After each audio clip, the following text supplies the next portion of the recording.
मान्य सभासदों, मान्य उपसभापति जी, नमस्कार नमस्कार नमस्कार नमस्कार.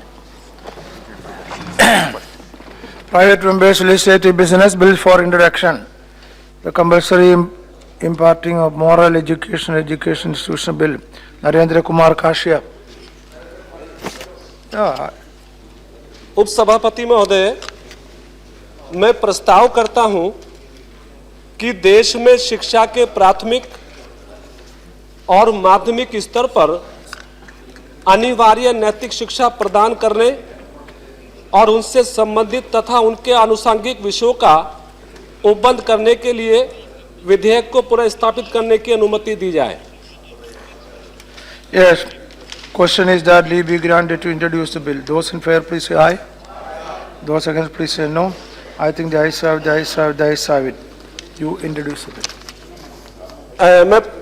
मैं प्रस्ताव करता हूं कि देश में शिक्षा. No, I introduce the bill. Bill introduce. Now, number 2, the Constitutional Amendment Bill 2014, Amendment of Article 31A, against Sri Narendra Kumar Kashyap. उपसभापति महोदय, मैं प्रस्ताव करता हूं कि भारत के संविधान का एक और संशोधन करने के लिए विधेयक को पुनर्स्थापित करने की अनुमति दी जाए. The question is that leave be granted to introduce the bill. Those in favor, please say aye. Aye. Those against, please say no. I think the ayes have, the ayes have, the ayes have it. Please. मैं विधेयक प्रस्तुत करता हूं. Number 3, the Beggars Empowerment Skill Development and Rehabilitation Bill, Sri Vivek Gupta. With your permission, sir, I would request the move to introduce the bill to provide for beggars to lead a life with dignity through skill development by imparting them compulsory vocational training and programs for their rehabilitation and enable them towards self-sustainable livelihood and the prevention of begging and other matters connected therewith and included thereto.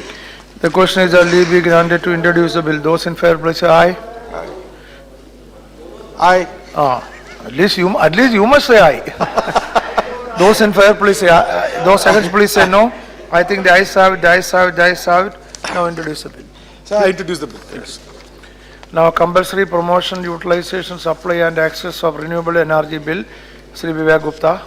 Sir, with your permission, I request the move to leave for introduce a bill to provide for the formulation of comprehensive renewable energy in the country and taking stock of energy resources of the country to facilitate sustainable and affordable energy planning, ensuring access to rural and urban areas at district, state and national level by building a strong institutional structure for renewable energy projects and to set up a strong financial infrastructure system that enable investments and mandating public and private sector companies to compulsory use or promote renewable energy and for all matters connected therewith and incidental thereto. Question is that leave be granted to introduce the bill. Those in favor, please say aye. Aye. Those against, please say no. I think the ayes have it, the ayes have it, the ayes have it. You may introduce it. So I introduce the bill. Now, the cow and other milk animals prohibition of slaughter, cruelty and other provisions bill, Sri Rajkumar Doot. Not present.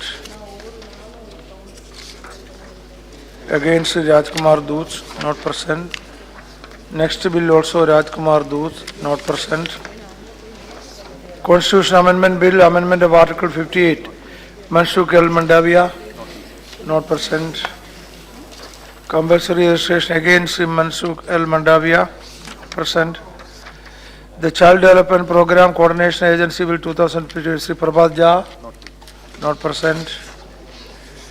Again, next bill also Prabhat Jha, not present. The Prevention and Management of Conflict of Interest Bill, Dr. E.M.S. Nachiappan. Sir, thank you, sir. I beg to move for leave to introduce the bill to provide the setting up of an institution for prevention and management of conflict of interest and to realize the rights and duties of every citizens in a welfare state like India and for matters connected therewith or incidental thereto.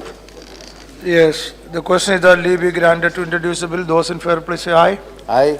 Those against, please say no. I think the ayes have it, the ayes have it, the ayes have it. You may introduce. Sir, I introduce the bill, sir. Okay. Next is Bill for Consideration and Passing, Indian Penal Code Amendment Bill 2013. That is on 12th December 2014, Sri Muhammad Ali Khan had not concluded his speech while participating in the discussion. So Muhammad Ali Khan can now, if he is present, he is not present. So it is presumed that he concluded his speech. His speech is over. Next is Sri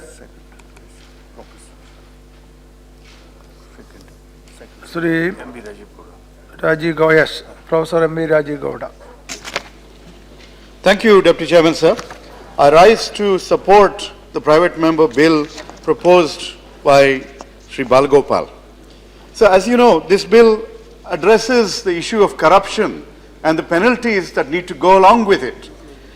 Every law must keep up with the times, and today the law is lagging behind when it comes to the scale of corruption, when it comes to the incentives for corruption.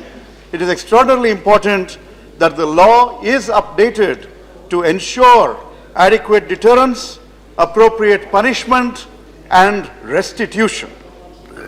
So, while the attention of the country is on various kinds of crimes against people and property, the other tragedy of modern India is that financial crimes, what we call white-collar crimes, are increasing manifold. Even worse, that kind of crime is not being punished adequately because the law is toothless. And what Mr. Balgopal's bill attempts to do is to restore teeth to the legal establishment to ensure that rule of law will prevail. It rectifies and strengthens the law in this context. So it is a shame that today corruption has become a badge of honor. Society no longer looks down on the corrupt anymore. It is an even bigger shame that some of the corrupt then try and enter our own houses of parliament and houses of legislature. Thankfully, after Sri Rajiv Gandhi tore up that ordinance, we have found a way to ensure that those who are corrupt and convicted are sent to jail, lose their seats, and do not taint the body politic with their presence. But those who are caught are just the tip of the iceberg. The level, the pervasive nature, the scale of corruption is extraordinary, and we must take decisive action against that. We have to take action against people who have the resources, ill-gotten resources, to create a web of deceit that makes it extraordinarily difficult to go after those who are corrupt, those who have evaded the principles on which the country has been built. They have the professionals to help them hide money in India and abroad. We need to go after that web. We need to break every strand in that web. We need to go after their accomplices and ensure that any Benami property is restored to whoever it is rightfully belonging to. How do we do that, sir? We do that by changing the incentives. We change the incentives by changing the nature of the punishment, and that is what this bill seeks to do. It seeks to attach the properties of those who have indulged in corruption and been caught. This is an extraordinary improvement in the nature of the legal system in this context. I can tell you, sir, in my own apartment in Bengaluru, I don't have a neighbor across the hall because his apartment has been attached many years ago by the government and the tax authorities for creating one of India's biggest stock market scams.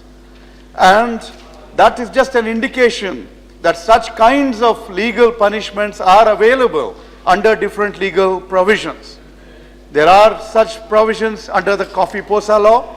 There are such provisions under the Safima law.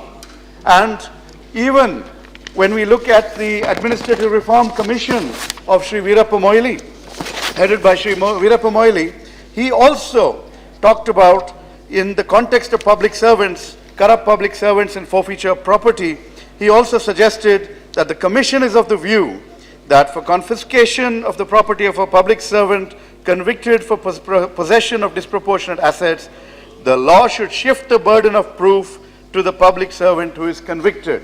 That's what we need, sir. Let us go ahead and attach the properties, let the burden of proof to prove that it is not corruptly acquired be on them. That will ensure that we will change the nature of the environment. The law will be given very, very strong teeth. It will ensure that the levels of scams, the brazenness with which scams go forth will also come down.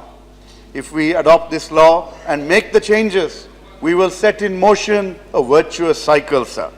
It will bring back trust in the political domain, in the financial domain, in the bureaucratic domain, in the institutions that are vital for building a modern India. It will ensure that all kinds of scams that cheat the poor out of their savings do not occur, and that restitution is brought in. Ill-gotten wealth will be taken away, the web of corruption will be destroyed.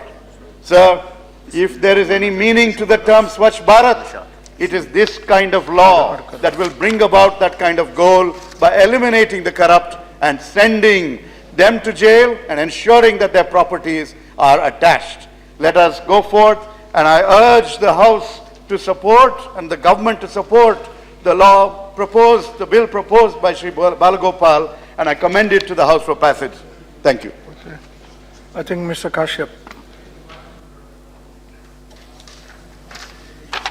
Yes. उपसभापति महोदय, माननीय सदस्य राजीव कितना ने जो भारतीय दंड संहिता संशोधन विधेयक 2013 में संशोधन का प्रस्ताव 42 इस बिल के माध्यम से सदन में पेश किया है, निश्चित तौर पे वो नाम इसका समर्थन किया जाना और सरकार को संज्ञान लेना बहुत जरूरी लगता है, क्योंकि जिस तरह से पिछले करीब 2 दशक में हमारे देश के अंदर भ्रष्टाचार की घटनाओं में बढ़ावा मिला है, और खास तौर से कुछ ऐसे लोग, कुछ ऐसी कंपनियां जिन्होंने आम लोगों को झूठे झांसे में फंसाकर लूटने का एक लंबा सिलसिला, एक लंबा क्रम हमारे देश में शुरू किया, उससे लाखों लोगों की आर्थिक तौर पर बड़ी हानि की घटनाएं हमारे देश में हुई हैं। महोदय, हमने ग्रामीण जीवन में भी और शहरी जीवन में भी ये देखा कि बहुत सारी ऐसी कंपनियां फर्जी नाम से आती हैं, शहरों में अपने ऑफिस बनाती हैं, प्रचार करती हैं कि हम आधे रेट पर फ्रिज देंगे, आधे रेट पर बेड देंगे, जनता के बीच में प्रलोभन देकर कुछ चीजों को सस्ते दाम में देने का प्रचार करके लोगों को ठगने की कोशिश करते हैं, लोगों से पैसा वसूलने की कोशिश करते हैं। और आज एक प्रथा और चली है समाज में, हर गली मोहल्ले में, हर शहरों में कुछ लोग मिलकर प्राइवेट तरीके से कमेटी डालते हैं, 25-50 मेंबर इकट्ठा होते हैं, प्रभावशाली व्यक्ति उसमें शामिल हो जाते हैं। जब सबका पैसा इकट्ठा हो जाता है, लौटाना ना पड़े, लेकर फरार हो जाते हैं। हमारे देश में हजारों ऐसी घटनाएं, ऐसे उदाहरण हैं कि बहुत सारे प्रभावशाली जालसाज लोग बड़े बड़े शहरों में आए, अपने ऑफिस खोले, बड़े पैमाने पर प्रचार किया, और जब लोग उनके चंगुल में फंस गए, पैसे का अर्जन हो गया, तो रातों रात अपने ऑफिस बंद करके फरार हो जाते हैं। और महोदय, सच ये है कि ऐसे साथी अपराधियों के खिलाफ जब भी कोई एफआईआर होती है, कोई आपराधिक गतिविधि बढ़ाई जाती है, तो उनका कोई परमानेंट ठिकाना नहीं होता। उनके खिलाफ पुलिस को कार्रवाई करने में भी दिक्कत आती है, और जिसका परिणाम यह निकलता है कि हजारों लोग जो अपनी मेहनत की कमाई इकट्ठा करके अपने धन के अर्जन के लिए, धन की बढ़ोतरी के लिए ऐसी कमेटी, ऐसा सामान या सामग्री लेने के लिए अपना पैसा लगाते हैं, वो हाथ पे हाथ रख के बेचारे मलते रहते हैं। मुझे गाजियाबाद की घटना याद है महोदय। गाजियाबाद में एक कंपनी आई, नेहरू नगर में ऑफिस बड़ा सा कोठी किराए पे लिया और तमाम अखबारों में यह प्रचार करा दिया कि जो जितना जल्दी से हमारे ऑफिस में आके अपनी बुकिंग कराएगा उसको हम साइकिल आधे दाम पर देंगे, उसको हम टीवी आधे दाम पर देंगे। एट लास्ट उन्होंने बड़ी गाड़ियां भी आधे दाम पर देने का ऐलान कर दिया। लोग झांसे में आ गए। बहुत सारे लोगों ने अपना फंड निकाल के, बहुत सारे लोगों ने अपना मकान गिरवी रख के इस लालच में कि हमको आधे दाम पर एसी, टीवी या गाड़ी मिलने वाली है, उन्होंने अपना पैसा लगा दिया। एक महीने बाद जब उनके पास कई करोड़ रुपए का एडवांस आ गया, वो कंपनियां रातों रात अपना ऑफिस बंद करके फरार हो गई। और आज तक उन लोगों को जिन्होंने अपना पैसा लगाया, उनका पैसा वापस नहीं मिल सका। उपसभापति महोदय, माननीय सदस्य ने जो इस बिल में भावना व्यक्त की है, जो विचार व्यक्त किया है, हम समझते हैं कि आज के भारतीय समाज के हिसाब से इस बिल में वो तमाम भावनाएं समाहित हैं जिस पर सरकार को सख्त कानून बनाकर कुछ कदम उठाने की आवश्यकता है।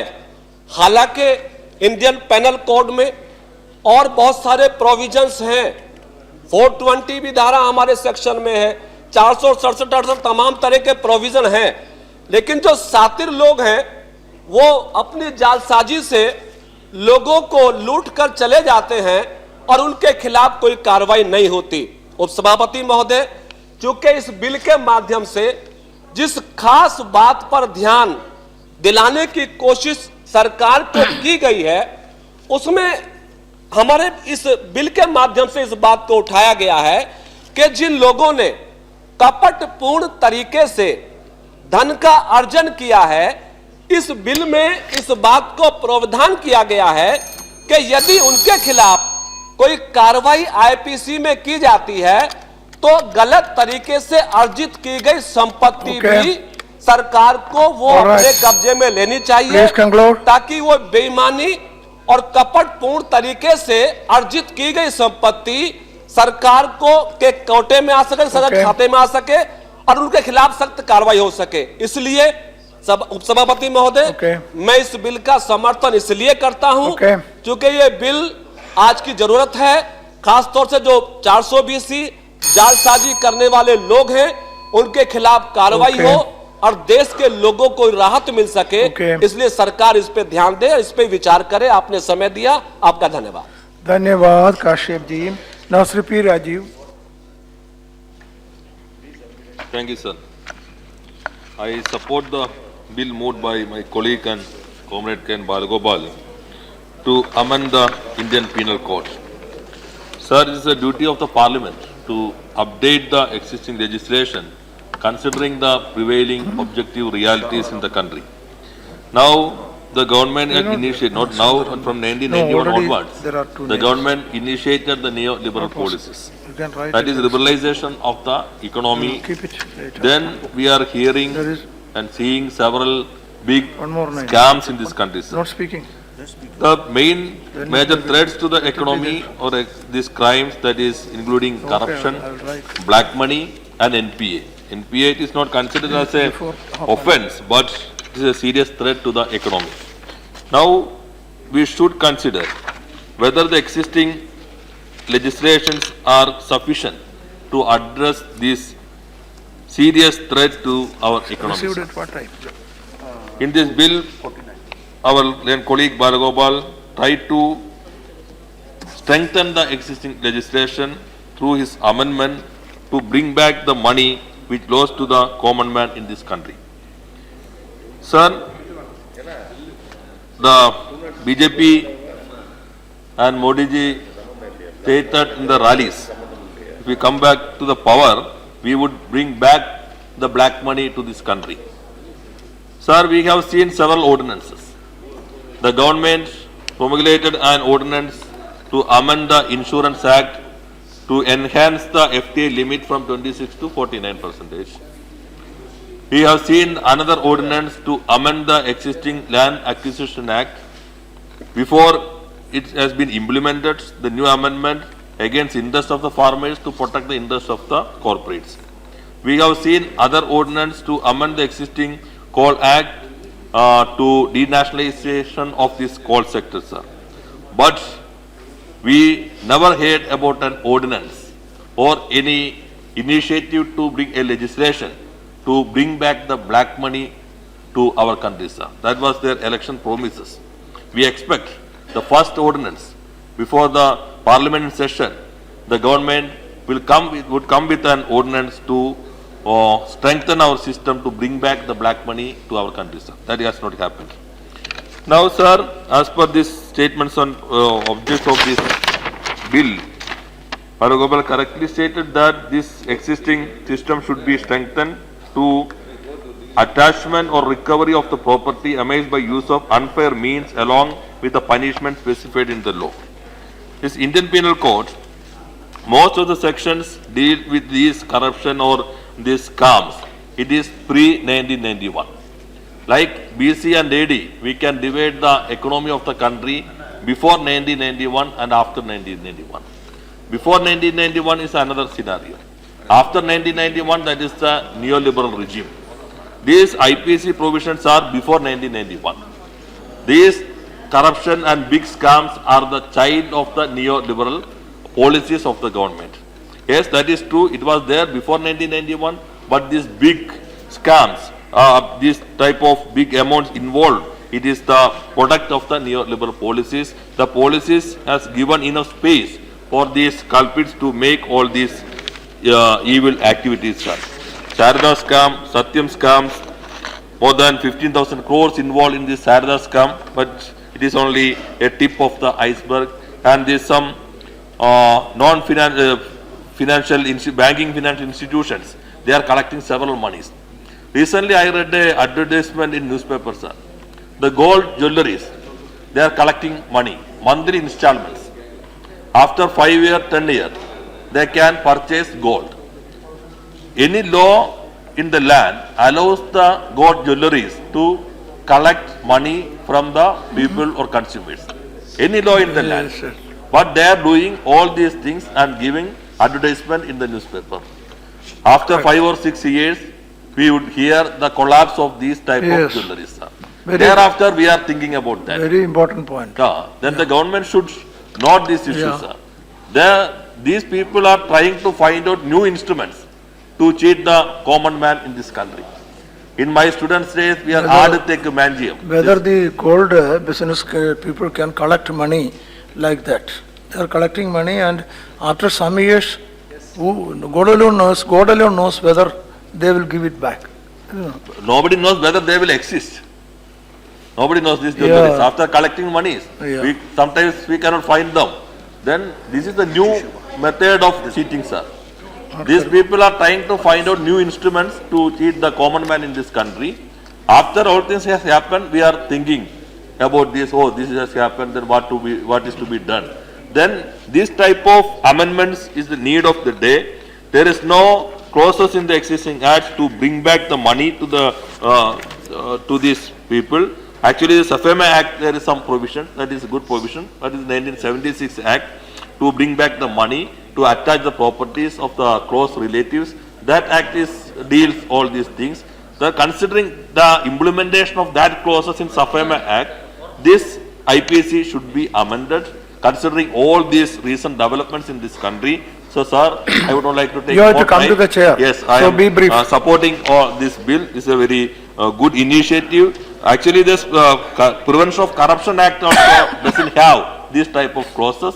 Then the government should accept this private members bill. This is for a good intention, for the benefit of the country. I support this bill. Thank you, sir. Thank you, Mr. Rajiv. Now, Sri EMS Nachiappan. Sir. We have another EMS here. EMS not here. Thank you, sir. This, Opposite the EMS. I support this initiative made by our comrade Balagopal. Come. But this particular bill is focused, I feel, only for the purpose of the, more or less, the persons who are cheating the poor people by way of getting the funds, increasing the interest, and showing them that multiple return will be there, and wooing the people that you invest with us so that you will earn more. In that type of chit fund type of cheatings are going on. The very purpose of this initiative is, I feel, from the reading of the statement of objects and reasons, that people involving in fraudulent activities are increasing in our country. It is not in our country alone, it is happening throughout the country, throughout the world. When there is a globalization, people will naturally like to have more and more wealth by not thinking in which means they are earning it. They will try to amass the wealth. And also, I quote the aims and objectives. These small savings of the common people are looted by the dishonest people to pile up their wealth. This is the main intention of this bill, I hope.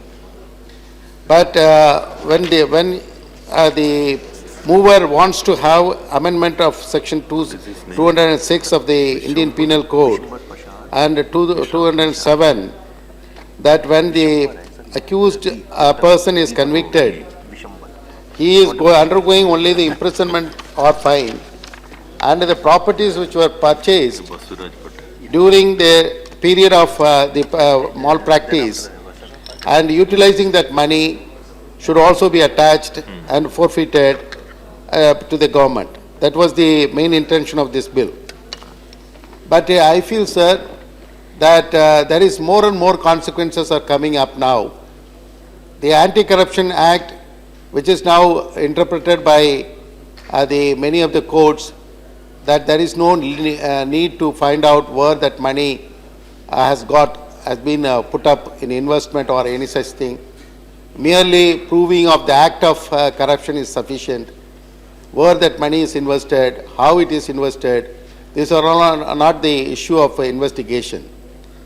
But my submission is, sir, that when there is a clear proof that there is a money was received by illegally, and that money is invested on any immovable property or movable property or securities, then it has to be forfeited as part of the punishment. I remember, I could not refer the exact provision, but the amended Criminal Procedure Code is providing that right to the courts to forfeit the properties as part of the punishment. Therefore, the overall mismanagement or illegal money accumulation and utilizing it for the purpose of the purchasing the property or any factory or any securities should be a part of the forfeiture, and the government should take over that money if the court has directed like that. Sir, I can give you a small example that in our area the granite was too much exploited beyond the licensed areas. But that particular accused has built up a big factory. It is giving employment more than 10,000 people. But now the court has asked to stop all the working of that factory. Here we are damaging our own economy. It may be an illegal thing. I am not subscribing that illegal thing has to be accepted and it has to be encouraged. But when the government wants to see that there is a illegality has been committed by utilizing the government property or private properties and gaining through that property, and investigation has revealed it, then automatically if the court feels, then it has to be given to the government for management or some receiver or somebody to manage the property till that offence is proved. If the offence is proved, then that property should be confiscated and handed over to the government. Therefore, the factories or any other properties which were helping the people for getting the employment should not become idle, because nowadays it's easy for anybody to come forward by taking the refuge of the law itself, because many provisions of the modern laws are giving protection for such illegalities. I'm sorry to say like that. Even then, I can just prove one or two incidents like that. All of us know that there are huge monies accumulated in foreign banks or foreign properties. These are always, we are telling it as part of the political game. But actually some things are also happening. Some huge money by fraudulently received is also invested on the securities. I just quote the UNCITAL Secretariat recognizing and preventing commercial fraud. In that, they want to advise the concerned players that many of the securities are also fraudulently used by the persons. They call it as securities fraud and market abuse. In that, they want to indicate that by making an act of insolvency, the properties which were possessed by an individual by illegal means, they want to take away that property even before the proceeding starts. I will just quote a portion of the recognizing and preventing commercial fraud, United Nations in the UNCITAL model code. I'm just reading that. Page number 90 page, paragraph 8. Remember that insolvent amenities or entities or insolvency proceedings as a result of being unable to pay existing creditors or of failing in its business enterprises. Any proposed transaction with or investment in the insolvent entity must be carefully reviewed prior to any investment made. In that way, it goes on giving advices to the government. Therefore, overall, this initiative of our honorable member has to create a thinking in the mind of the government to overlook all the enactments which are dealing with fraudulent activities or illegal transfer or benami transactions, and also these type of security frauds and international investment in the fraudulently done by the particular individuals. When they are facing the criminal proceedings or during the investigation period, how that property is going to be dealt with has to be come out with a proper approach, making it at the international parameters. Because many of the countries are now coming forward to woo the investors, whether it is illegal money or legal money. Therefore, there are many channels are opening up to divert the money from our own country to some other countries also. Even we were getting informations that many islands were also purchased by individuals.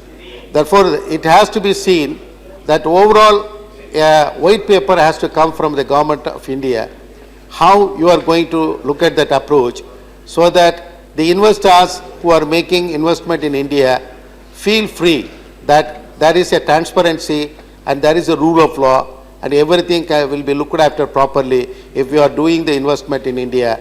At the same time, the law is very rigorous when there is a commission of offences also happening in that aspect.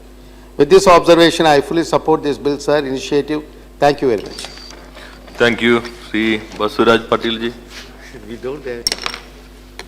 माननीय सभापति जी,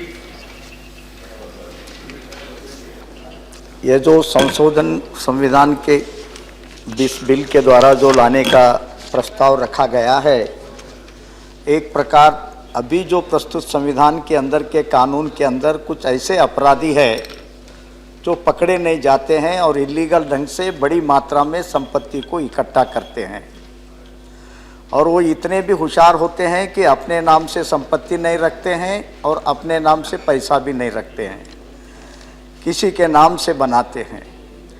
और फिर वो अपने आप को बड़े सज्जन के रूप में समाज के अंदर प्रस्तुत होने का कोशिश करते हैं। तो ऐसे स्थिति में आदरणीय के.एन. बालगोपालन जी ने इस बिल को लाकर एक प्रकार से सरकार को सचेत करने का कोशिश किया है। इस प्रकार को सरकार को धोखा देकर, समाज को धोखा देकर जो काले धन बनाते हैं वो पैसा किसी न किसी प्रकार सरकार के पास वापस आना चाहिए। आज सारे देश में एक बहुत बड़ा जिस विषय को लेकर एक ऐतिहासिक चुनाव भी हुआ, ये जो ब्लैक मनी को निकालने के बारे में। मैंने लगभग 2 साल पहले एक रिटायर्ड पुलिस ऑफिसर का मैंने एक किताब पढ़ा। उस किताब के अंदर उन्होंने उल्लेख किया है कि भारत के अंदर इलीगल मनी कैसे जनरेट होता है और ऐसे 200 अलग अलग हेड्स उन्होंने बताया है। जब तक इस होल्स को बंद नहीं करेंगे तो ब्लैक मनी तैयार होते ही रहेगा। उन्होंने तो ये किताब लगभग 8 साल पहले लिखी है। जैसे उन्होंने एक छोटा करप्शन का एक उदाहरण बताया है। जैसे रोड के पास छोटी मोटी गाड़ी जाते जाते कुछ 10 रुपए का नोट रख के चले जाता है, उस जमाने में वो 10,000 करोड़ रुपए साल को होता था। वैसा ही नहीं है, हम सब लोग रजिस्ट्रेशन ऑफिस में जमीन है, प्लॉट है, मकान है, खरीदते हैं और बेचते हैं। वेरी शायद लाखों में, हजारों में एक आदमी होगा जो ओरिजिनल प्राइस में देता है और ओरिजिनल प्राइस में लेता है। तो इस प्रकार कई ऐसे ब्लैक मनी बनने के होल्स हैं। इस संशोधन के द्वारा अगर सरकार को इंप्लीमेंट करना है तो इससे पहले सरकार को सुनिश्चित करना होगा इस प्रकार के गलत ढंग से जो ब्लैक मनी तैयार होती है इसे हम कैसे रोका जाए। जब तक इसके बारे में प्रावधान नहीं बनाएगी, कई बार अनजान लोग भी इसमें फंस जाते हैं मजबूरी में। जैसे नचिपन जी ने बताया कि कई बार तो गरीब लोग होते हैं, मजबूरी में होते हैं, कुछ काम करते हैं, कुछ कमाते हैं। ऐसा ना हो कि यह कानून बनने से छोटे मोटे मछली पकड़ा जाए, फिर बड़े बड़े मछलियां फिर अपना धंधा करते रहे। तो देश के हित में यह काला धन वापस आना अत्यंत आवश्यक है। जितने इस प्रकार के लूप होल्स है सरकार, मैं तो ये सरकार से आग्रह करता हूं, इसके लिए अगर कोई जरूरत पड़े तो एक विशेष एक कमेटी बनाकर इसके बारे में सारी चीज की जानकारी लेकर संविधान के अंदर जो आवश्यक कानून में परिवर्तन करने का है, तो कोई भी इस प्रकार गलत संग से छूटे ना। और ऐसे ही कुछ धंधे काम मजबूरी में होते हैं, उसको हम अपराध नहीं कह सकते हैं। जिस समय मैं छोटा विद्यार्थी था, ट्रेन से आंध्रा से लकड़ी लेके आके गरीब लोग बेचते थे। हर पुलिस वाले भी उनसे 1-2 रुपए लेते थे, लोग भी उनको सताते थे, ट्रेन में भी कष्ट, और वो बेचते थे 2 रुपए को एक लकड़ी का बंडल बेचते थे, क्योंकि उनको रोजी रोटी देना सरकार से नहीं हो रहा है। ऐसे स्थिति में मजबूरी में वो कोई काम करके जी रहा है। तो ऐसे समय में भी सरकार को कुछ चीजों को ध्यान में देखना होगा। इसीलिए मैं सरकार को इस बिल को तो एक तरफ से मैं समर्थन करता हूं, परंतु सरकार अपने आंख को खोलना चाहिए। इस प्रकार का जो अपराध होता है, इस प्रकार के जितने भी प्रकार के अपराध चलते हैं, उसके बारे में एक समग्र चिंतन हो और उसके बारे और उन सब जो गलत ढंग से पैसे कमाने की, अलग अलग जगह जमा रखने के जितने भी रास्ते हैं, उसको बंद करने का प्रावधान उसके अंदर तैयार करे। उसके बावजूद भी अगर कोई बड़ा अपराध करता है तो इस प्रकार का जो ये अमेंडमेंट लाया गया है इस बिल के द्वारा, जो वो किसी भी रूप में पैसा कहीं भी किसी जगह भी इन्वेस्ट करे तो उनसे वसूल करे। तो इस प्रकार करेंगे तो निश्चित यह एक योग्य और अच्छा बिल माना जाएगा और इस प्रकार के अपराध करने वालों के लिए यह एक डर के रूप में काम करेगा। परंतु मेरा जो पहला कहना है कि सरकार इससे पहले इसके बारे में समग्रता से विचार करे और इस प्रकार के गलत ढंग से काले धन आने का रास्ता को बंद करे और उसके लिए जो भी कानून के प्राविधान है उसको पहले लागू करे। तब अगर एक्शन लेंगे तो सच्चे अपराधी पकड़ाए जाएंगे। नहीं तो कहीं छोटा मोटा गलती करने वाला पकड़ा अनेक बार ऐसा होता है, जो भी कानून नया बनता है गरीब तो बहुत जल्दी फंस जाता है, लेकिन अमीर आदमी बड़ा बुद्धिमत्ता से, देश में हो या विदेश में हो, बड़ी बुद्धिमत्ता से पार हो जाता है। कई बार तो दुख होता है, जो सरकार गरीबों के लिए बैंक वगैरह से ऋण देता है, 2,000 रुपए, 5,000 रुपए, 10,000 रुपए तरकारी की बेचने के लिए, छोटे छोटे धंधे करने के लिए। मैंने एक बार बैंक वालों से पूछा, वो बोले इसमें रिकवरी नहीं होता है। तो मैंने उस बैंक के अधिकारी से पूछा, हमारे देश में इतने बड़े बड़े अमीर लोग हैं, एक एक आदमी तो हजारों करोड़ रुपए डुबा देते हैं, और वो गरीब 5,000, 6,000, 2,000 लेने वाला उसका सारी पैसा भी इकट्ठा करेंगे तो एक अमीर का डुबाने के पैसे के बराबर नहीं होता है। फिर उसके पास रिकवरी करने के लिए भी सरकार के पास कोई रास्ता नहीं रहता है। तो ऐसे स्थिति में सामान्य आदमी न फंसाते हुए अपराधियों को पकड़ने के लिए कड़े से कड़े कानून सरकार इसके बारे में चिंतन करे, ताकि यह जो ब्लैक मनी का स्रोत सारे देश में चर्चा का विषय है, ये बंद हो जाए। फिर मैं समझता हूं कि अगर इस प्रकार के कदम सरकार स्वयं उठाएगी, स्वयं संशोधन लाएगी, तो श्री के.एन. बालगोपालन जी का यह बिल के बारे में उनको, सरकार को आप इसे जारी कीजिए, ऐसा आग्रह करने का मौका भी नहीं मिलेगा और वो देश के हित में होगा। इस बात को ध्यान में रखते हुए मैं सरकार से विनती करता हूं, उनका ये जो बिल है उसे सरकार बड़ी गंभीरता से विचार करे और उसके आधार पर क्रम ले, तो देश के हित में भी होगा, जनता के हित में भी होगा। धन्यवाद। श्री विशंबर प्रसाद निषाद जी। माननीय उपसभापति जी, मैं आपको धन्यवाद देता हूं कि आपने, उपाध्यक्ष जी, उपसभापति जी, भारतीय दंड संहिता संशोधन विधेयक 2013, भारतीय दंड संहिता 1960 का और संशोधन करने के लिए विधेयक हमारे माननीय सदस्य के.एन. बालगोपाल जी ने प्रस्तुत किया है, उनके समर्थन में बोलने के लिए खड़ा हुआ हूँ। महोदय, इन्होंने जो इस बिंदु में इसमें रखा है कि धारा 206, 207 में संशोधन करके जो बेईमानी से अर्जित की गई संपत्तियां हैं उनको जब्त किया जाए, मानव बहुत अच्छा इनका संशोधन है। महोदय, जब हमारा देश गुलाम था, जिन लोगों ने आज़ादी की लड़ाई लड़ी है, अपना खून पसीना,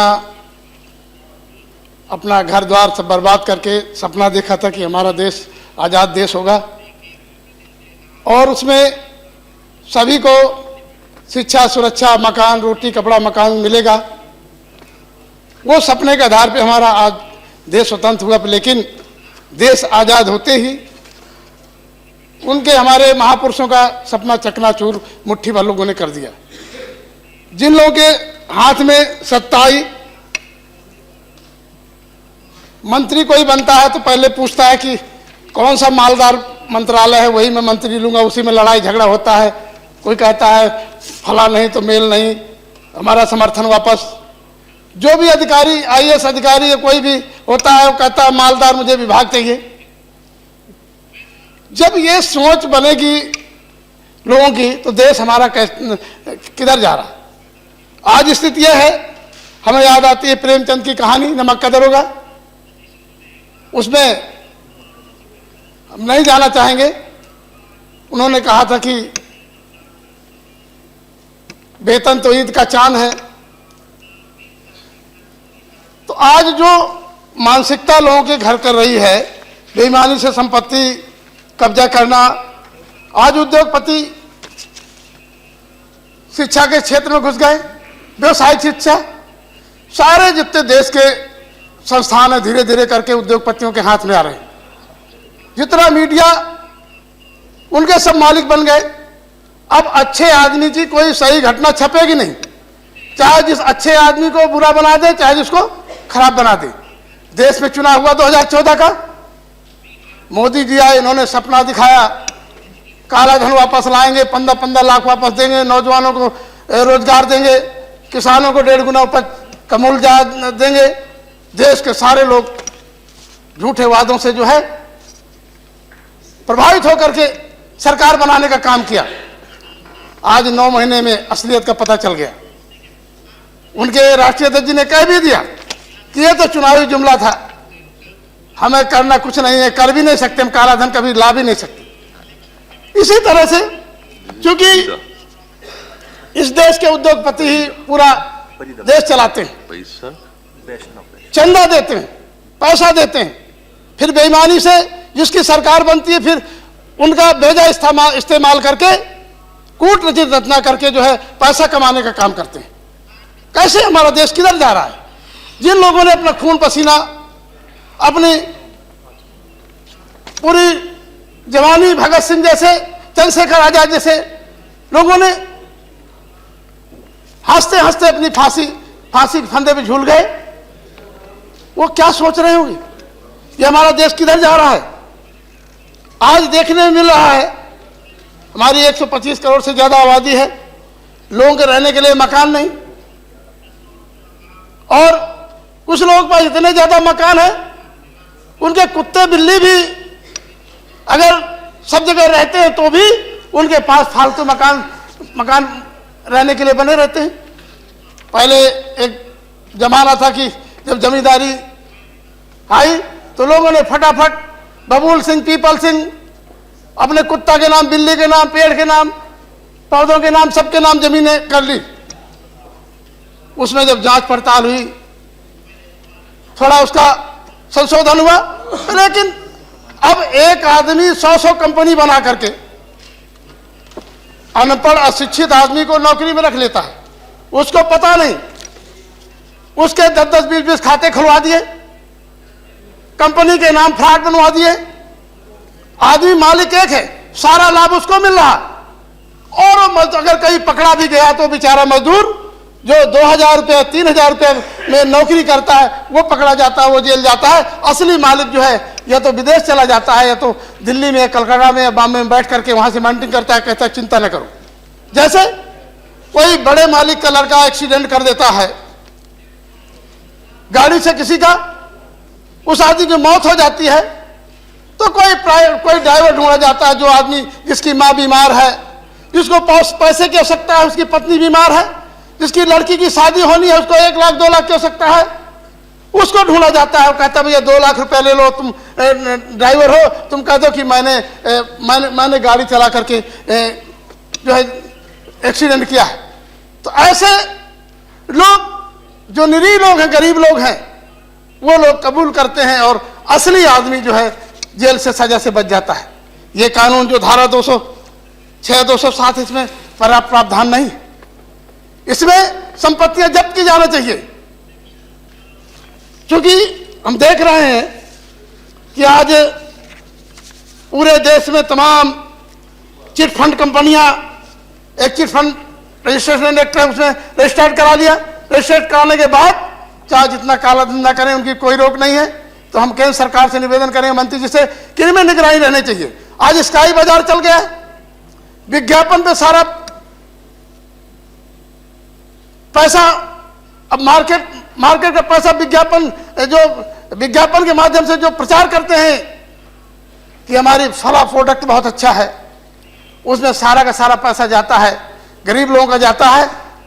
और वो कंपनियां जो कहती हैं कि हम इसमें ये लाभ है, इतनी क्वांटिटी है, इसका मार्केट से सस्ता है, सस्ता ना हो करके बंद पैकेट आ जाता है, पैसा उससे ले लिया जाता है, पता चला फिर वो क्लेम भी नहीं कर सकता है, भटकता रहता है। उसमें जुरिडिक्शन लिख दिया जाता है कि इसका केवल न्यायपालिका केवल जो है इसको आप चेन्नई में या कलकत्ता में या दूर कहीं बता देगा कि वहाँ इसका कार्य क्षेत्र है, वहाँ न्यायालय में आप मुकदमा कर सकते हैं। गरीब आदमी 100 रुपये कोई चीज खरीदता है, 1000 खरीदता है, तो फिर वो चेन्नई कैसे जाएगा? आज अदालत में भी गरीबों के साथ न्याय नहीं हो रहा।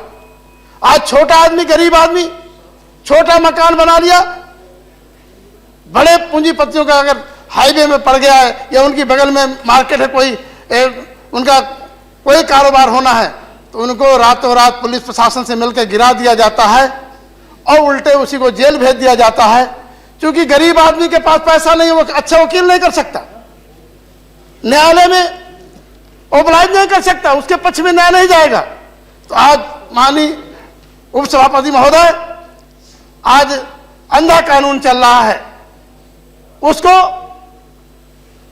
ठीक करने के लिए ये संशोधित जो अधिनियम 206, 207 धारा में आईपीसी में संशोधन के लिए हमारे माननीय सदस्य लाए हैं, बहुत अच्छा है। हम चाहते हैं कि जो भी बेईमानी से अर्जित संपत्तियां हैं, आज चुनाव में आज कोई बता दे गरीब आदमी चुनाव नहीं लड़ सकता है। जब समर्थन लेना होता है तो पता चला कि रातों रात पैसा दे के मामले पार्लियामेंट में आए, रातों यहाँ पैसा ही पकड़ा गया और रातों रात अदल बदल के इधर उधर चले गए। इस पे सब जब तक रोक नहीं लगेगी, हवाला हर जिले में, हर शहर में हवाला से पैसा इधर उधर जा रहा है। केंद्र सरकार क्या कर रही, सो रही है। गरीबों के लिए अच्छे जुमले दिए जाते हैं कि तुमको अच्छा काम करेंगे, इन हवाला वालों को पकड़ो, ये बंद करो कारोबार। नहीं, एक दिन ऐसा समय आएगा कि जैसे सुबह होती है, दोपहर होती है, शाम होती है, इसी चक्र में फंस करके जो लोग बेईमानी करते हैं वो भी नीचे जाने का काम करेंगे। तो मैं अंत में जो माननीय हमारे सदस्य केएन बालगोपाल जी ये कृपया समाप्त बिल कीजिए। लाए हैं, मैं उनका समर्थन करते हुए उनको बधाई देता हूं कि उनकी सोच, उनकी विचारधारा कि गरीब आदमी का जो धन कूटनीति रचना से लूट करके एक आदमी को उसमें इकट्ठा हो जाता है, उन हमारे महापुरुषों का सपना साकार हो और बेईमान लोगों की संपत्तियां जब्त हो और गरीबों में समान वितरण हो, हर आदमी के पास जमीन हो, हर आदमी के पास मकान हो, रोटी कपड़ा मकान नौकरी रोजगार हो, तभी हमारा देश आगे बढ़ सकता है। इन्हीं शब्दों के साथ मैं समर्थन करते हुए बात खत्म करता हूं। जय। धन्यवाद। Shri Tiruchi Shivaji. Thank you, Mr. Vice Chairman. I think this bill brought by my colleague, Mr. Balagopal, to amend Section 206 and 207 of Indian Penal Code Amendment Bill 2013, Indian Penal Code 1860.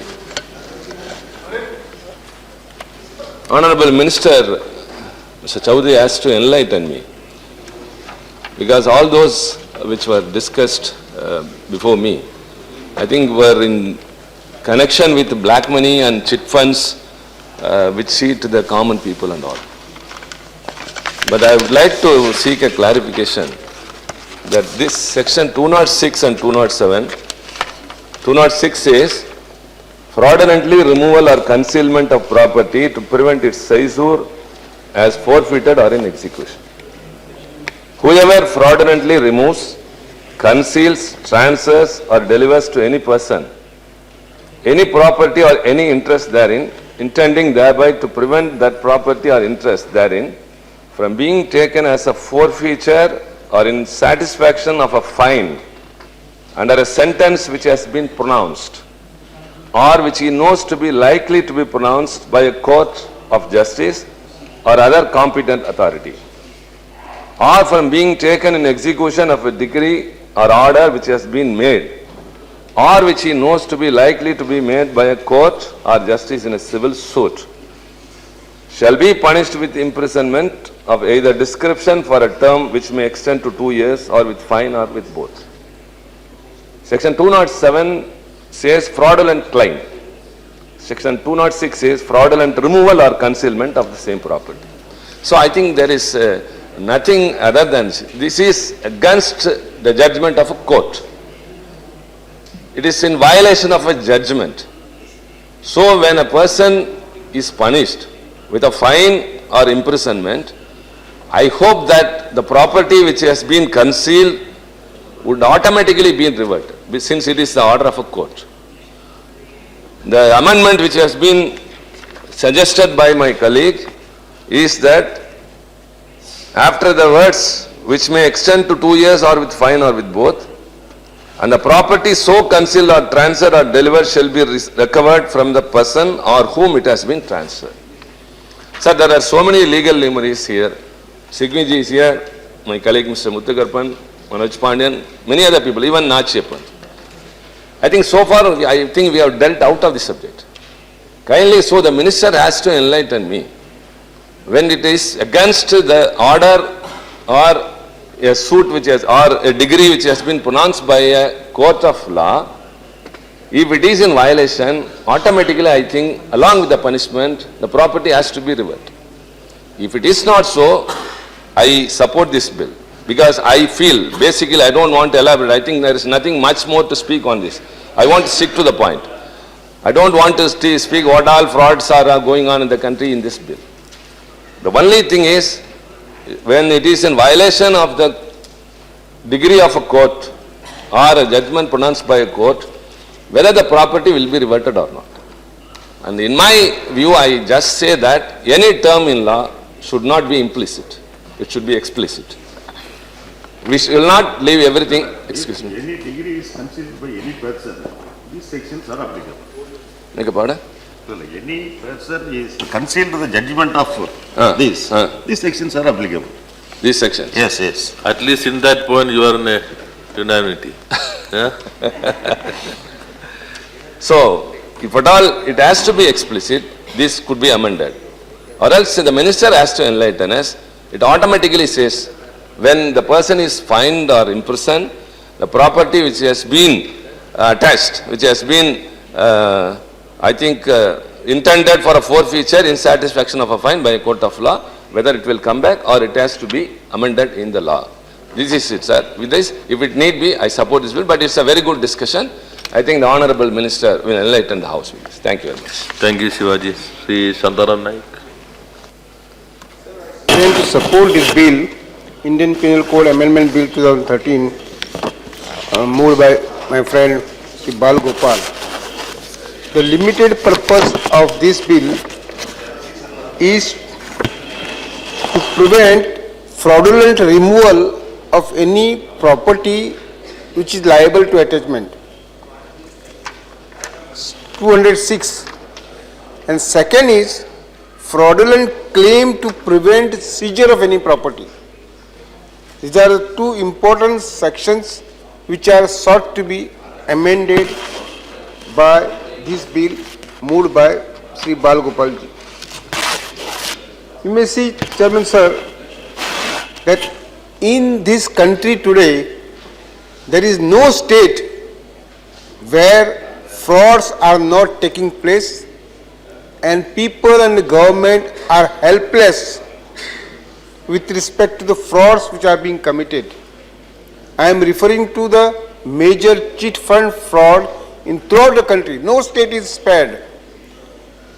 Income of poor people residing in huts and small dwelling house, they have been looted and cheated, and they have no way to go. No police station bothers to take cognizance of those cases, and therefore these are the type of cases where the attachment of the property, whatever that remains of those people, is required, and therefore these provisions are required. Now we may say these people are not located. The poor people don't know who collected the funds.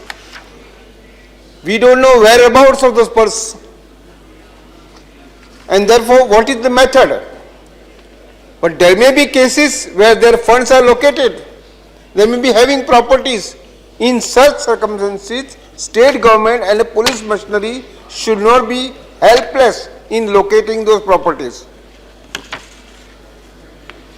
Now, there are many matters of such cases are pending in high courts for attachment or disbursement of whatever money that remains with the companies.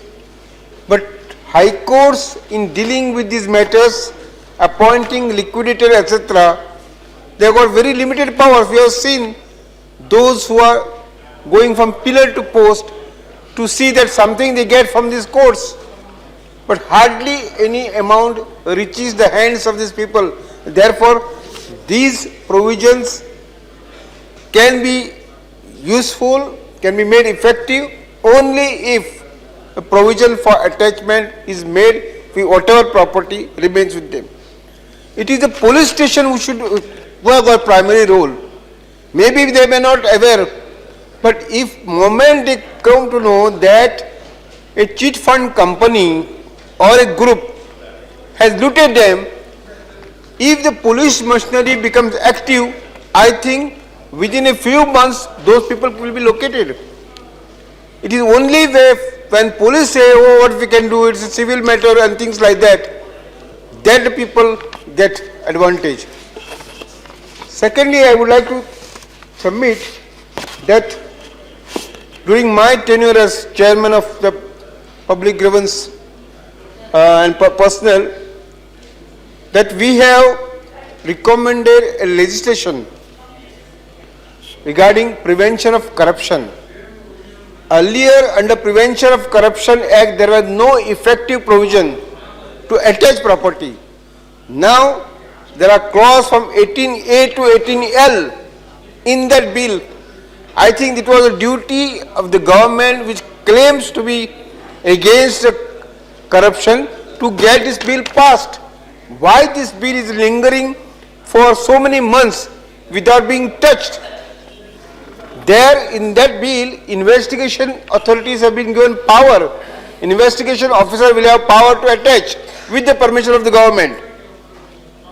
Secondly, in that bill, to be brief, the bribe giver will be punished. For the first time, the bribe giver has not been brought into net of this corruption law. And most important, foreign organization companies which are expert in doing this thing, these jobs, are brought under this net. And there is strong opposition by lobbies outside India to see that this bill does not become law. And it is unfortunate that our government is trying to help them by trying to delete this clause. If foreign companies are sought to be exempted, it will not be in the interest of the people of this country and even the companies who otherwise will be punished. Another thing, important thing we have included is this: abatement of offences are no doubt. Abatement of all offences under Prevention of Corruption Act will be made punishable. And any attempt made by, directly or indirectly, is also sought to be brought under this. Habitual offenders are also thought to be brought. If this law is effectively implemented, you will be able to get lot of property, especially when foreign companies are brought on the net. If the government says, oh, if foreign companies are shown this section, there will be no investment. I mean, let us have, in that case, no law which punishes anybody and give them free liberty. So that is not the intention. Our laws have to be our laws. Our laws has to be strict and it should be strictly implemented. Thank you very much. Thank you. CP Narayanan, no. MP Achudan, no. Farida ji.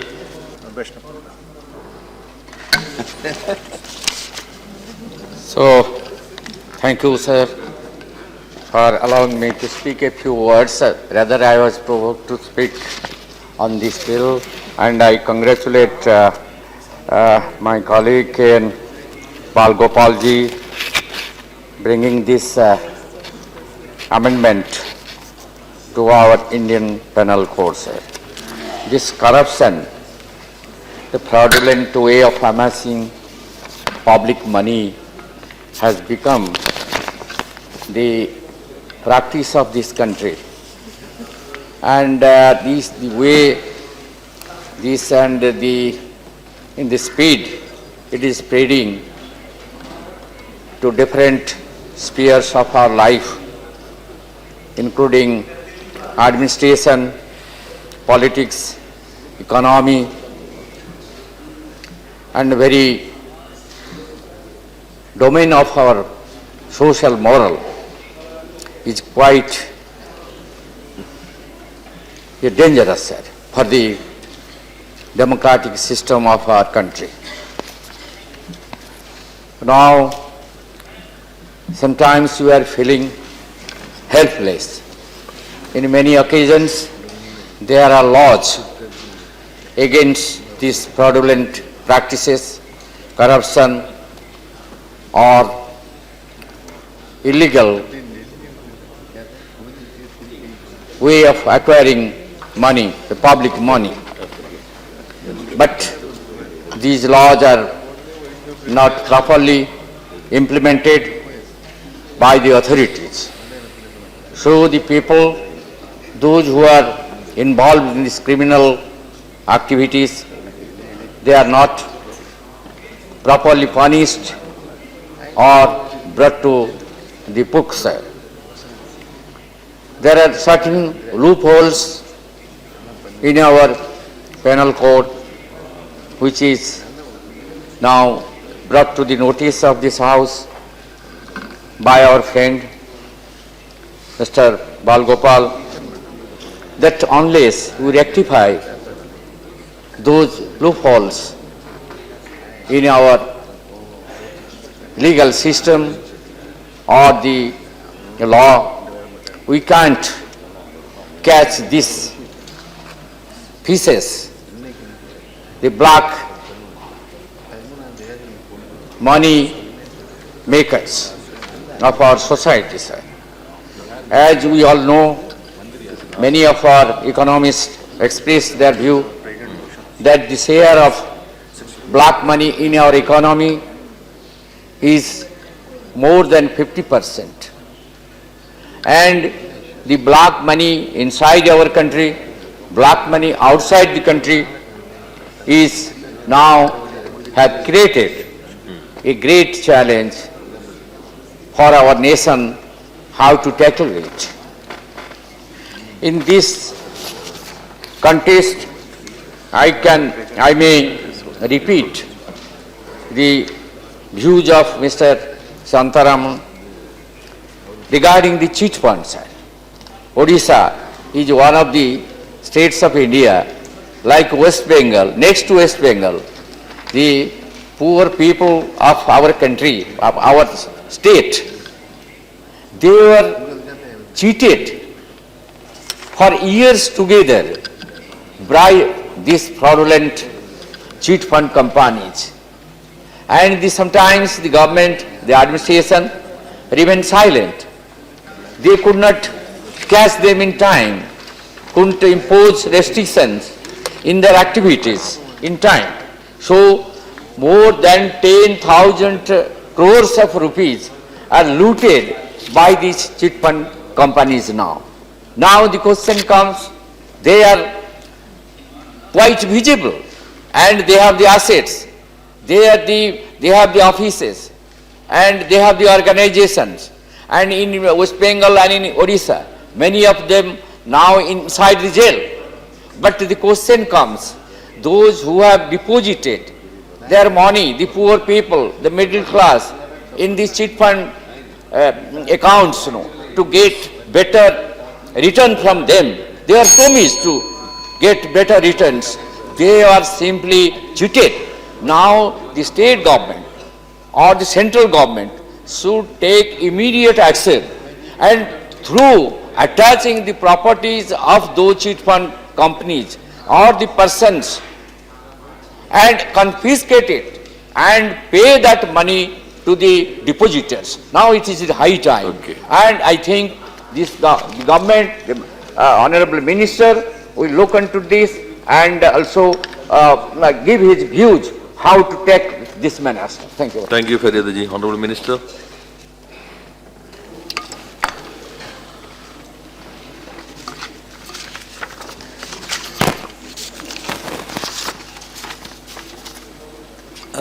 आपका आभार व्यक्त करता हूँ अध्यक्ष महोदय कि Shri K. N.. Balgopal जी ने गैर सरकारी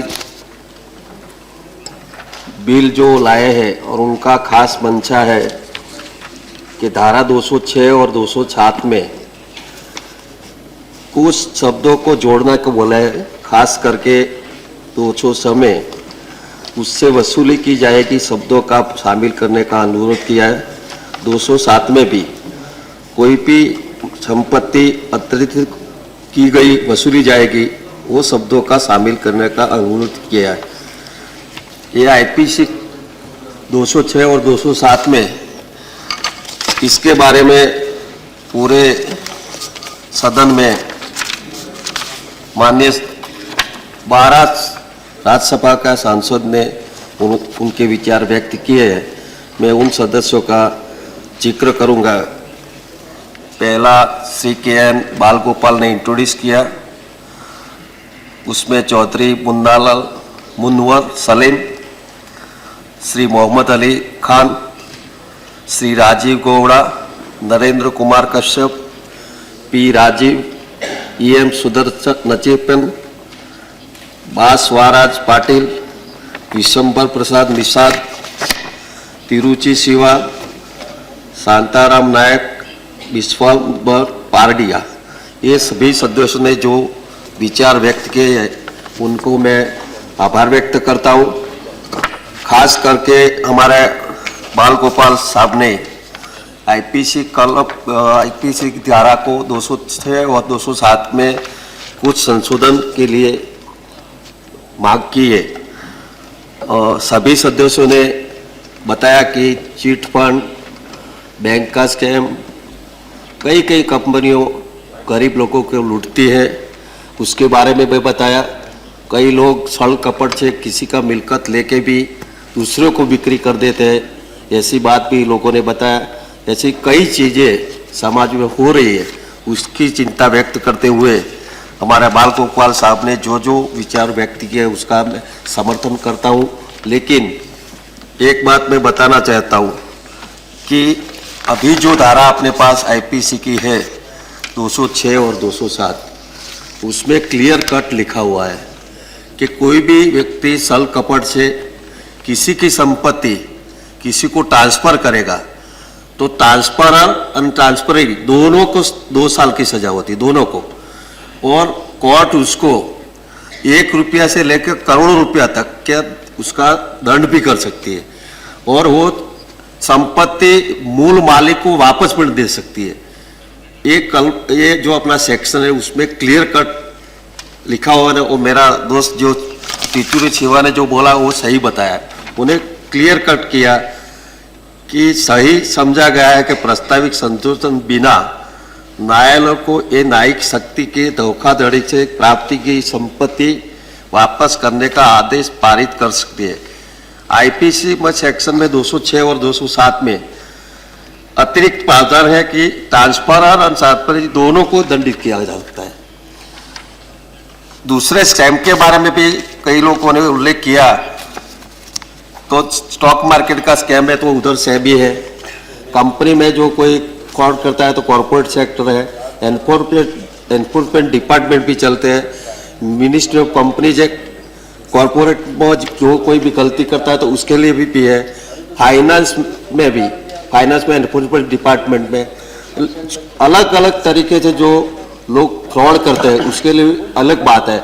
लेकिन पर्टिकुलरली हमारा बाल गोपाल साहब ने जो बात रखी है वो सिर्फ एक ही बात है कि जो संपत्ति है उसको जब्त करने की बात, वो कलम वसूली करने की बात की है उन्हें।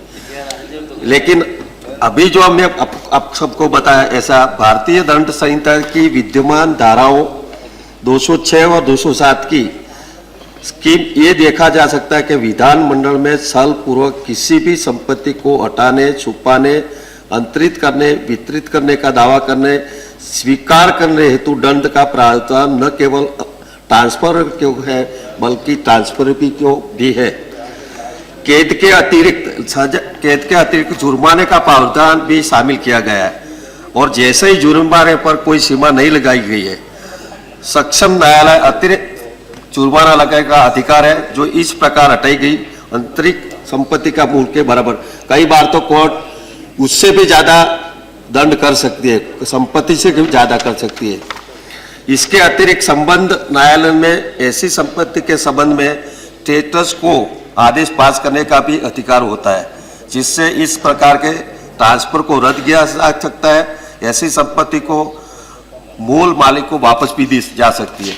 फिर भी हमारा गृह मंत्रालय ने, बाल गोपाल साहब, फिर भी आपकी बात पूरा में हमारे गृह मंत्रालय ने कई बार क्रिमिनल कोड और आईपीसी के कॉम्प्रिहेंसिव करने के लिए जो कदम उठाए उसकी बात मैं बताऊं इसके अतिरिक्त विभागीय संबंधी संसदीय स्थायी समिति दंड प्रक्रिया विधेयक 2010 में जांच करते हुए 146वीं रिपोर्ट की सिफारिश की है। आपराधिक न्याय प्रणाली की व्यापक समीक्षा होनी चाहिए। थोड़ा थोड़ा करके संशोधन करने के स्थान पर आपराधिक न्याय प्रणाली में सुधार करने के एक समेकित मसौदा प्रदान किया है। समिति की सिफारिशों को ध्यान में रखते हुए गृह मंत्रालय ने विधि और न्याय मंत्रालय से आग्रह किया है कि भारत की विधि आयोग से अनुरोध करे कि आपराधिक कानूनों सभी पहलुओं को शामिल करते हुए एक विस्तृत रिपोर्ट दे, जिससे विभिन्न विधियों अर्थात भारतीय दंड संहिता, दंड प्रक्रिया की अधिनियम आदि में व्यापक संशोधन हुए। ऐसा 2010 से गृह मंत्रालय भी जो अपना मिनिस्ट्री ऑफ लॉ में भेजा है, और उसमें जो संशोधन आएंगे तो हम गृह मंत्रालय उसको सुधारने को तैयार है। इसके अतिरिक्त जिन स्कैम या आर्थिक घोटालों का जिक्र माननीय सदस्यों द्वारा किया गया, उन सबके लिए संबंधन कानून में समुचित प्रावधान है और अलग अलग एनफोर्समेंट एजेंसी और रेगुलेटर इस विषय पर सामूहिक कार्रवाई कर सकते हैं। इस प्रकार के प्रावधानों को भी आगे बढ़ावा देंगे। आपकी जो भावना है, जो आईपीसी के सिवाय का जो संसद सदस्य ने भावनाएं व्यक्त की है, जो अलग अलग चीट फंड, उसके बारे में भी गृह मंत्रालय ध्यान से सोचेगा। इसलिए मैं ये आईपीसी 206 और 207 ये एकदम अच्छे हैं, पर्याप्त है। इसलिए मैं माननीय बाल गोपाल जी को विनती करता हूँ कि आपका प्रस्ताव वापस ले। गृह मंत्रालय जब भी उसका आवश्यकता पड़ेगा तभी सुधार करने के लिए कानून मंत्रालय को भी बताएगा और हमारा प्रोसेस कंटिन्यू करते रहेंगे। मैं आपको रिक्वेस्ट करता हूँ कि बिल वापस लें। Gopal. Thank you, sir. Thank you, Vice Chairman, sir. Thank you. I am thanking our Honorable Minister, and I am very thankful to the Honorable members who supported the issue. So I am not arguing about the specific provisions. The issue is corruption and how to fight it. That is the issue, and the Minister also supported, others also who spoke also supported. Here, just for saying about the 206 and 207, even after the court direction, the forfeiture is difficult. That is the issue. 2000. Why I took 206 and 207. Even after the court direction, the concealed items or to be forfeited property in India, it is very difficult. People who are taking that money, we are unable to take it back. So that I put that portions. And while introducing the bill, I spoke it the last day when the bill came before this August House. I said about 405, 406, 407 others also I mentioned about cheating, about breach of trust. In IPC, many provisions are there to be amended, and in such a private member's bill, it is not easy to take that. And I gave an example of Sabha Act. Honorable Member Sri P. Rajya also spoke while he was speaking about Sabha Act. In Sabha Act, one is the only one or two act in India which is dealing with the corruption directly and giving the power to forfeit is one is Sabha. In that Sabha, in the preamble itself, Sabha is smugglers and foreign exchange manipulators forfeiture of property act 1976. In the preamble itself it says, this is an act to provide for the forfeiture of illegally acquired properties of smugglers and foreign exchange manipulators and for matters connected herewith to incidental thereto. This act says that those who are manipulating or making this kind of cheating activities to be attached. The act itself says, like that's our Prevention of Corruption Act and many provisions in the IPC also, we have to say that there should be provision to take back the money. Here, because of the anguish and sorrow of witnessing the thousands and thousands crores corruption, cheating, we discuss in the parliament, sir, what about the 2G scam? What about the coal scam? The money is going. What about the airport? What many hundreds and thousands of crores were cheated. And the latest example of Satyam, that is Maitas, there is a judgment by the court. 5,000 crore rupees is cheated by the Maitas management. And what is the punishment? 3-year punishment for the CMD and 5 lakh rupees. What is the amount cheated? 5,000 crores. What he is in jail for 3 years and coming out, and he is paying only 5 lakh rupees. And 5,000 crore rupees is with him, and some chartered accountants also, PricewaterhouseCoopers employees, they were also punished for 1 year. So this is the issue. Sharda scam, other scam, Sahara, hundreds of scams are there, hundreds of cases are there, sir. So there is not enough provisions. And this government came to power by offering that 15 lakh rupees to every family by forfeiting bringing back the black money. So for controlling the black money, for controlling the cheating, controlling the fraudulent activities, some provision should be there. And our law, which was the hierarchy of that 1860, it is toothless now, sir. So what the Honorable Minister said, I am accepting that only with only these two provisions, we cannot conceal, we cannot check. A thorough intervention in the legal system of the country, like the Sabha Act, Prevention of Corruption Act, Honorable Member discussed here, you are the chairman of the standing committee earlier, so he very clearly said there is a suggestion. Prevention of Corruption Act also, whatever corruption money you took, there should be provision to take back that. Like that, other provisions also should be there. And Minister, I am thankful to the Minister that he assured the House. I think this is an assurance that it is an assurance. But it is a positive statement that the Home Ministry is looking into the matter. The pending Prevention of Corruption Act is there, and if the government is orders to do all these things, I hope that government will come up with some amendments to the existing laws, and with that expectation, I am not pressing this bill, because this particular two provisions will not only do, but the total all-round intervention by the government we are expecting, and the entire House, from the ruling treasury benches to the opposition and the centralists who are sitting here, everyone is supporting this course, and with the expectation that government will do something immediately to make your assurances to the people that we will curb the corruption. And if you are doing that, we will be happy. I expect your support in this, and with that hope, I'm not pressing this bill. Okay, because so you are doing? Because Deputy Chairman came, I am not pressing, sir. Oh, that's it, eh? So that means if Mr. Rajiv was here, you would have pressed. That is why I came. So you are not pressing, eh? That's correct. There's a partial assurance, sir. Anyway, something is pending. Law Commission is looking into this. Law Commission is doing something. Government directed the other related people. So government is doing something positively in this issue. Yeah, that yeah, please.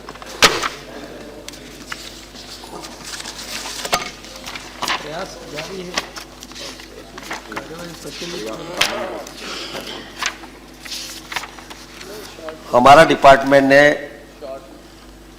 Home affairs department ने criminal procedure amendment bill 2004 146 report has recommended that comprehensive, पूरा जो है comprehensive के लिए हमने law मंत्रालय में भेजा है, कानून मंत्रालय में भेजा है, और उधर लॉ कमीशन में उसकी चर्चा चल रही है। इसलिए मैं आपको एश्योरेंस नहीं देता, लेकिन इस काम का 2010 से गृह मंत्रालय इसके ऊपर गौर कर रहा है। चलो आपकी जो भावना है वो उसमें आ जाएगी, चलो आप बिल वापस लो, ऐसी मेरी विनती है। Okay, now the mover, Mr. Bal Gopal, has already indicated that he is not pressing, and therefore he is willing to withdraw the bill. So I would like to put whether he has the leave of the House to withdraw the bill, whether House agree for him to withdraw the bill. Yes, House was given the consent. Okay, the bill is withdrawn. So, thank you, Mr. Bal Gopal. You brought a very good discussion, and then bill is withdrawn, but the discussion, government has taken note of it also. Good, very good. Now, Citizenship Amendment Bill 2014, Sri Shandaram Nayak. Sir, I propose that Citizenship Amendment Bill 2014, which has been moved by me, be taken up for consideration. In fact, I expected that by this time, the government itself should have brought this bill. Considering that, if you consider the background for introducing the bill, the government should have itself brought the bill for the consideration.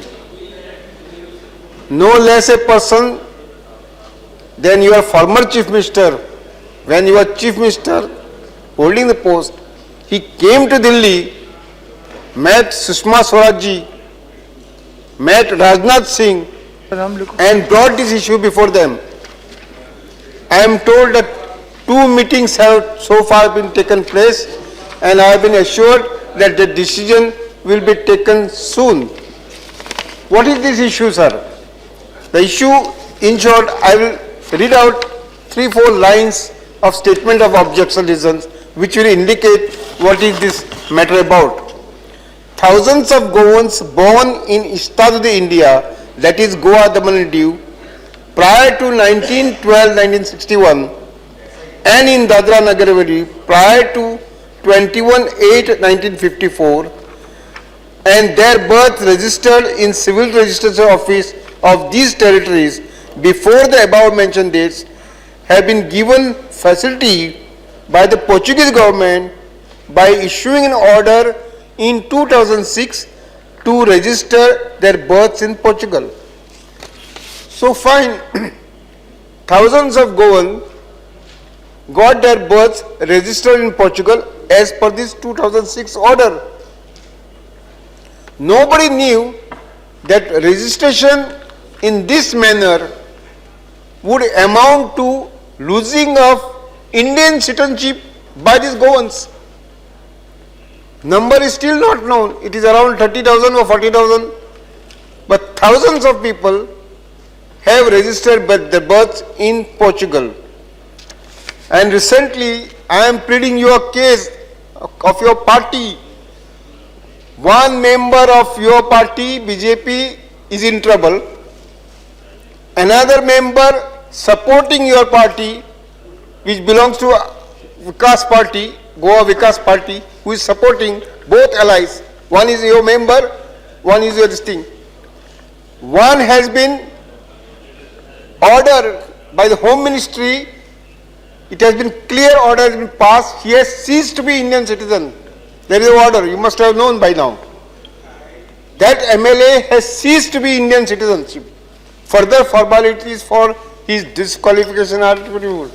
But I am not taking this from partisan point of view. I have got the interest of these 30,000 around people in mind who are worse to be declared as Portuguese citizenship if you don't act fast. And therefore, at least because there are 2 MLAs of your party or supporting party, you should have taken the issue very fast in all seriousness. Sir, everyone feels to be a proud citizen of this country. Anybody who is an Indian feels proud. But if they are, you are saying they are Portuguese citizens. I am not saying. They are on the verge of being declared illegally because of Portuguese government action. But Portuguese government put them in trap, asked them, lured them to register your birth in Portugal. They never knew. They thought if you go to Portugal, their children will be able to study in the whole of Europe. They will themselves be able to move in Europe. And therefore, lured by this, they registered their births. Most of them have not seen you in Portugal in their lifetime. Now they are on the roll of Portugal nationality. So therefore, this is the way, and I blame here the Home Ministry. Of course, we are ruling at that time. That our ministry should have made these Goans aware that the consequences of this would amount to your losing of Indian citizenship. Perhaps the Home Ministry itself did not know because it was all complicated. Perhaps the government did not know. If government knew, the then Home Ministry, perhaps they would have guided. Applications after applications were coming, they were entertained, they were sent, and as a result, these governments have now on the verge of being declared as Portuguese national unless the government comes in the way. I have moved an amendment. See, this amendment should have been brought, or a similar amendment. What is the amendment? I have moved an amendment to section 9 of the Citizenship Act. And my amendment says, in section 9 of the Citizenship Act 1955, in subsection 1, after the first proviso, the following proviso shall be inserted, namely, provided further that no citizen of India shall be deemed to have lost his citizenship merely on the grounds of his or her availing the facility conferred by the order enacted by the Portuguese government of registering their birth in Portugal to Indian citizens residing in the territory of erstwhile Union Territory of Goa, Daman and Diu and the Union Territory of Dagara and Haveli, then ruled by the government of Portugal, unless such citizen, Indian citizen, voluntarily applies for the citizenship of that country with specific intention of renouncing citizenship in India. These elements are not there.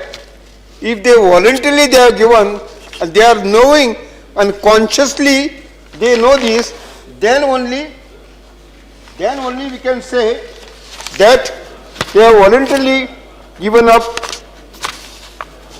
I will read for that purpose section 9 of the Citizenship Act.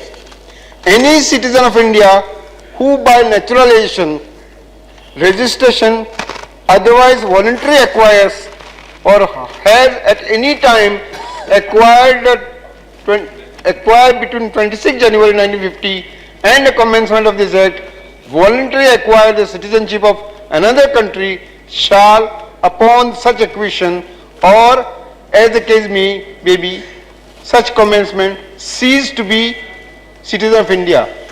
Voluntarily acquires.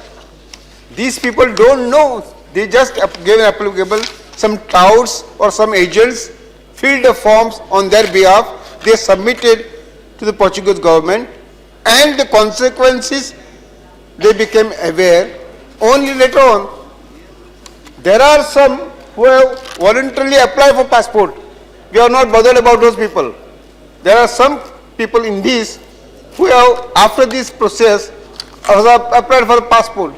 That means they are aware. We are not pleading their case. We are pleading the case of these people who were not aware. And citizenship and these things should not be taken lightly, sir. Once upon election commission took those things very lightly. I will tell you one story, sir. Those people who are residing, working in Gulf country or working on the board ship, they work there, come after 1 year, maybe after 2 years. They don't cease to reside in their own houses. But election commission said, you are absent, your voting right is gone. These two categories, those working on board the ship and those working in the Gulf countries. The government of India had to move an amendment to the Representation of People Act to give them voting rights when there was no need. It was only an interpretation by the election commission that they lost their voting rights, which were to be restored. So citizenship should not be taken so lightly by any authority in the government of India. Thirdly, sir, I would like to mention, as far as citizenship is concerned, we don't have proper records wherever it is. I am not speaking of Goa here. Throughout the country, if you see, we don't have proper record. Take your northeastern states. We are in a mess as far as who is citizen, who is not citizen. Even if the government tries to know genuinely, they cannot ascertain who are migrants, who are immigrants, no records. If they try to list out the genuine person, will have to go out, and sometimes bogus person may remain in the country. Because of this exercise, perhaps state governments are reluctant to have any exercise of recording the names of proper citizens. Now, as far as citizenship is concerned, I am not going to the except Section 9 which I referred to. Other processes are mentioned in the Indian Citizenship Act 1955. Now, it is, if you have got any other alternative to save these people, you can come out during your reply. I don't know, I don't say that my amendment is the only solution. I am giving this because it is a perfect solution, because you do it by law, because tomorrow Portugal may not recognize it. If Parliament of India passes an appropriate legislation to protect these people, then it will be more effective. I would like again to recollect the visit of ex-Chief Minister Sri Manohar Parrikar. I would like to know today what was the assurance given at that time. Because people of Goa were not told. If Mr. Parrikar had to come and say, this is what the Home Minister and External Affairs Minister have told me, people will listen, waiting for this thing. People are in dark. The only reply I got is during the proceedings of consultative committee the other day, of which, where you are also present, sir, that 2 meetings have been held and very soon we will resolve this issue. This is what Rajnath Singh told us. Now, you also tell us why the Home Ministry, maybe at that time, I don't blame you, you are not in the power. Why? Because the officers must have advised their Home Minister. No? Why the Home Ministry did not look into this matter carefully? On the contrary, one word was passed was this practically disqualifying. That means that the concerned MLA, it was declared ceased to be Indian citizenship. So, if such a serious order has been passed and without informing anybody, nobody knew about it, how this has happened, also we should know. Now what is your next step? This is a private member bill. Your reply, whatever it is, I don't know. And session may end. I am told that some officials of your government are going to Goa and they are going to ascertain. Practically for this purpose, you should not have delayed so much to go to Goa. First when they went to sing, they were told that there was a by-election in Panji, so they cannot sit. There is nothing like that for this purpose. Nothing stops the government of India from holding any meeting in a matter like this. They are not inaugurating any project. Again I am told now Jilla Panchayat elections are there, so they cannot go again. What is this? Are you taking this matter seriously? We should know. Secondly, one alternative I thought which is very strange, that tell me if it is true, that affidavits will be obtained from such person who have applied and who now wants relief, that affidavits will be taken, and that this is the conditions, we are not aware of this thing and we would like our citizenship to be saved or something like that. If such affidavits are to be obtained, then there will be no end to this. We will not be able to pass any law in this session. And if affidavit is to be obtained, that means you are giving bypass to any amendment and you will be processing everybody's application individually, which will take months together, perhaps years together, and their fate will be remaining balanced. I can understand things are in your hand because it is the Home Ministry who declares a person as a citizen or non-citizen. To that extent, we are safe, but we cannot rely upon such a vague thing, and therefore you have to have a permanent solution. And lastly, I would like to tell you in general, when we move private members bill, let there be a scrutiny, because one bill comes in the lot. Fortunately today I was lucky, otherwise Bal Gopalji was lucky to have this thing. This I will be lucky, 1 or 2%. Hundreds of bills are introduced. We may not get chance, but you examine those bills, which are the good ones, so that you can yourself incorporate them in the legislation. We find after I introduced, there was no hearing from you. Nothing was heard. When the issue was live, you should have taken the cognizance of this bill as an assistant to you to arrive at a decision, which I think you should do in the past. And I hope in your response, there will be a positive response as far as the protecting of interest of Goa is concerned. Thank you very much. Thank you, Mr. Shantaram Nayak. Now I have no names with me, so if any honorable member wants to speak, I am ready to allow. I am so liberal today. It's a very if no honorable member is, so then, since no honorable member is coming forward, I am requesting the honorable, you want to speak on this? कोई भी नहीं, अच्छा नहीं house में नहीं जो bill मतलब हमारे मंत्री साहब बैठिए, यहाँ रखा है मिनिस्टर तो प्लीज समर्थन करने के लिए जोर से मैं यहाँ खड़ा हूँ। Mister Athawale speaking. तो एक तो मतलब ये जो बिल है मतलब वहाँ पुर्तगाल की सरकार थी, गोवा में, दीव दमन में, दादरा नगर हवेली में, और वहाँ जो नागरिकता का जो प्रॉब्लम है मतलब उस नागरिकता उनको देने के लिए, उनके जो प्रॉब्लम्स है उसको हल करने के लिए गवर्नमेंट ऑफ इंडिया के होम मिनिस्ट्री ने निर्णय लेने की आवश्यकता है।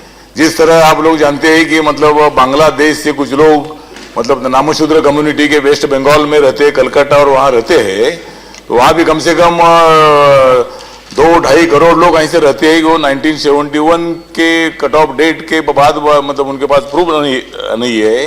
वो मेरे पास भी वो लोग आए थे, मैंने प्राइम मिनिस्टर को भी मेमोरेंडम दे दिया था। तो जो लोग भारत में रहते हैं, अभी बांग्लादेश वाले बोलते हैं भाई तुम्हारा कोई संबंध नहीं हमारे देश से, और मतलब वो लोग वहाँ रहते हैं, ठाकुरवाड़ी में रहते हैं, मतलब 24 परगना में रहते हैं, कलकत्ता में रहते हैं। तो इसीलिए मेरा निवेदन ये है कि ऐसे लोगों को भी नागरिकता देनी चाहिए। अगर अपने भारत के लोग अगर इंग्लैंड में जाते हैं, अमेरिका में जाते हैं, फ्रांस में जाते हैं, जर्मनी में जाते हैं, वहाँ उनको नागरिकता मिलती है, तो अगर वो लोग इतने सालों से यहाँ रह रहे हैं, तो अगर वो आतंकवादी हो गए तो उनको छोड़ दो, उनको जेल में डालो। लेकिन जो लोग पेट भरने के लिए इधर आए हैं और तो उन लोगों को नागरिकता देनी चाहिए। तो होम मिनिस्टर हमारे मित्र है कि किरण जी और मतलब राजनाथ सिंह जी भी अच्छे मिनिस्टर है, नरेंद्र मोदी जी तो बहुत मजबूत प्राइम मिनिस्टर अपने देश को मिले हैं, और उन्होंने लोकसभा में आज जो भाषण दिया है अपने देश की एकता को मजबूत करने का भाषण उन्होंने दे दिया है। तो मतलब कोई झगड़ा लगाने के लिए हम लोग इधर नहीं है, सब लोगों को इकट्ठा करने के लिए। तो इसीलिए ये पुर्तगाल के टाइम पर से जो लोग वहाँ रहते हैं तो उनको नागरिकता दे देनी चाहिए। तो मैं यहाँ रमाकांत नाइक जी ने जो बिल रखा है, ये बिल बहुत इंपॉर्टेंट है, और इस हाउस में एक भी कोई सपोर्ट करने वाला आदमी ना हो ये बात अच्छी नहीं है। मतलब मैं तो अचानक इधर आया था और मैंने ज़्यादा पढ़ा भी नहीं था, लेकिन मैंने 1 मिनट तो ये विषय इंपॉर्टेंट है, और इसीलिए आप लोगों को मतलब पूरे हाउस की तरफ से मतलब हम सपोर्ट करते हैं, और उन लोगों को न्याय मिलना चाहिए, इसीलिए हम आपके साथ हैं। जय भीम, जय Bharat. Okay, thank you. So you got one supporter. Now mister minister please. Thank you, Chairman sir. I extend my gratefulness to the Honorable Member Shantaram Naik ji for bringing this amendment bill, which may not be very directly concerning the whole citizens of this country, but it's very vital for the residents in the territory of Goa, Daman and Diu. And I would not like to elaborate much because history is very known to the House, known to all of us, and much of the provisions in the laws are also being mentioned by the Honourable Member. And I also thank Atawala ji participated and supported the points mentioned by Honourable Member. Some of the actions which the Ministry of Home Affairs have initiated has also been mentioned by Sri Shantaram Naik ji. I would not like to deliberate much upon all those points. I would like to read out one portion which deals with the provisions in the law where India does not allow dual citizenship. Article 9 deals with a person voluntarily acquiring citizenship of a foreign state. No person shall be a citizen of India by virtue of Article 5 or be deemed to be a citizen of India by virtue of Article 6 or Article 8 if he has voluntarily acquired the citizenship of any foreign state. Now when Goa, Daman and Diu was liberated from the Portuguese rule, Government of India promulgated the Goa, Daman and Diu Citizenship Order in the year 1962, by which every person who or either of whose parents or any of whose grandparents was born in those territories before the 20th December 1961 shall become citizen of India. And there was one option given that within 1 month, if so desired, if anybody wants to retain the citizenship or nationality which they had immediately before 20th December 1961 had the status, they can continue to remain so. So to the best of our knowledge and belief, most of them did not exercise that option, sir. And consequently, they are all deemed to have acquired Indian citizenship. Now, the problem to large numbers of Goans arise when the government of Portugal, they declared that anybody who registers into the central registry of birth, death and marriages of Portugal, and the desks were open in Goa also, that whoever registers there, they are considered to be a citizen of Portugal. Now that is the basis of the problem which honorable member has rightly brought. That gives the basis. That's what, that opens up the gate actually, and that has caused problems to lots of people in Goa, and two of the then honorable MLAs whom the honorable member mentioned. I would like to inform the honorable House, sir, through you, that there is a provision for even foreigners to seek Indian citizenship. Now the Act provides for the acquisition of Indian citizenship after the commencement of the constitution by birth, by descent, by registration, by naturalization, and by incorporation of territory. The Act also provides for termination and deprivation of Indian citizenship under certain circumstances. There is no discrimination on the basis of nationality or gender of a person for grant of Indian citizenship. We got representation from the then Chief Minister of Goa, who is a Minister for Defence presently in the government, and many more representations. And when I went to Goa, this issue was also being brought up. The Home Ministry, Government of India is really concerned that because of an act of another sovereign nation, if our citizens by default are facing trouble with regards to their identity, it is a matter of great concern to the government. And I also believe that honorable member has rightly mentioned that there has been unduly delay in settling this issue. The Ministry of Home Affairs is considering this matter very, very urgently, acknowledging that the matter has been unduly delayed. A committee has been constituted under the chairmanship of the Additional Secretary, Foreigners, who looks after the division of foreigners matters in the ministry.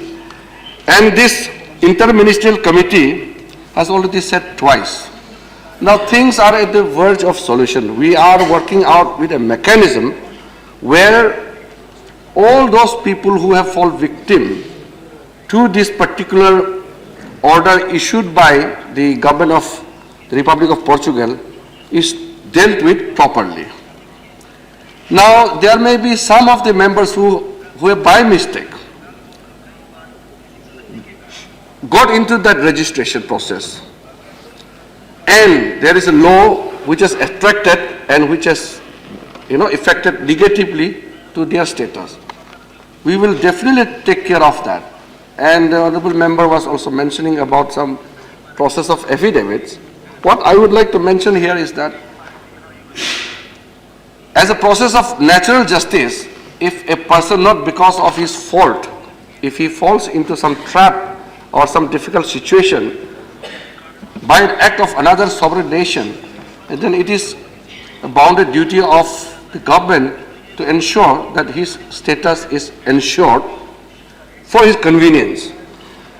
And very soon, government is coming out with the Citizenship Amendment Act also, where large issues of the people related to citizenship status will be dealt with, and I would be delivering the subject in detail at that time. But today, when this private member regulation bill has come, I would not like to deal in detail of various provisions, but I can assure the honorable member that very soon we are, as I have mentioned, looking this case very, very closely and urgently, and it won't take much time. The concern of honorable member Santaram Naikji, he comes from Goa, and Goa is such a beautiful place, and people are so friendly. Anybody, sir, you are such a senior member of the August House. We all know that anybody who goes to Goa, he gets the kind of the environment where you really fall in love with Goa. And if any citizen, any resident of Goa, Daman and Diu falls into problem, it is our moral duty to take care of that. So Shantaram Naik can invite us. Yes, we will, through you. Yeah. Through you, Honorable Chairman, sir, if the Honorable Member Santaramji Naik invites everybody to Goa, everybody very happy. Everybody will love to go to Goa. So, to ensure that no resident of Goa, Daman and Diu is unduly troubled because of an act of another sovereign nation, we as a sovereign nation, it is our bounded duty and obligation to take care of that.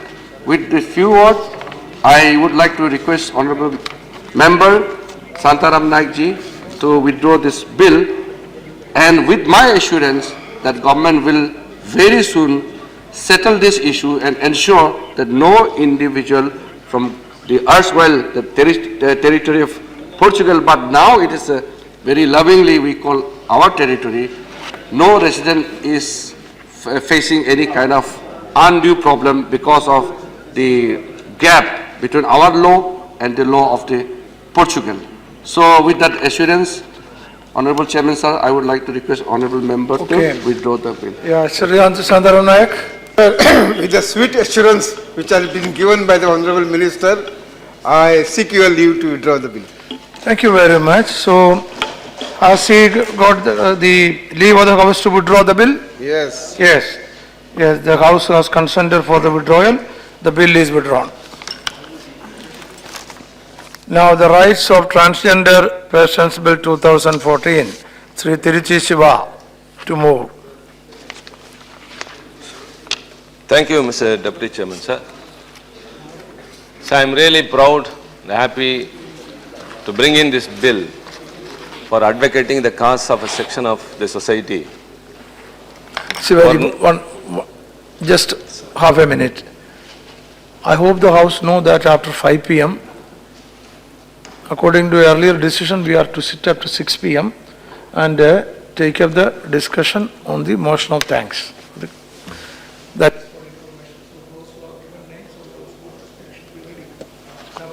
There is special mention of those who want to read it. She mentioned after 6 p.m.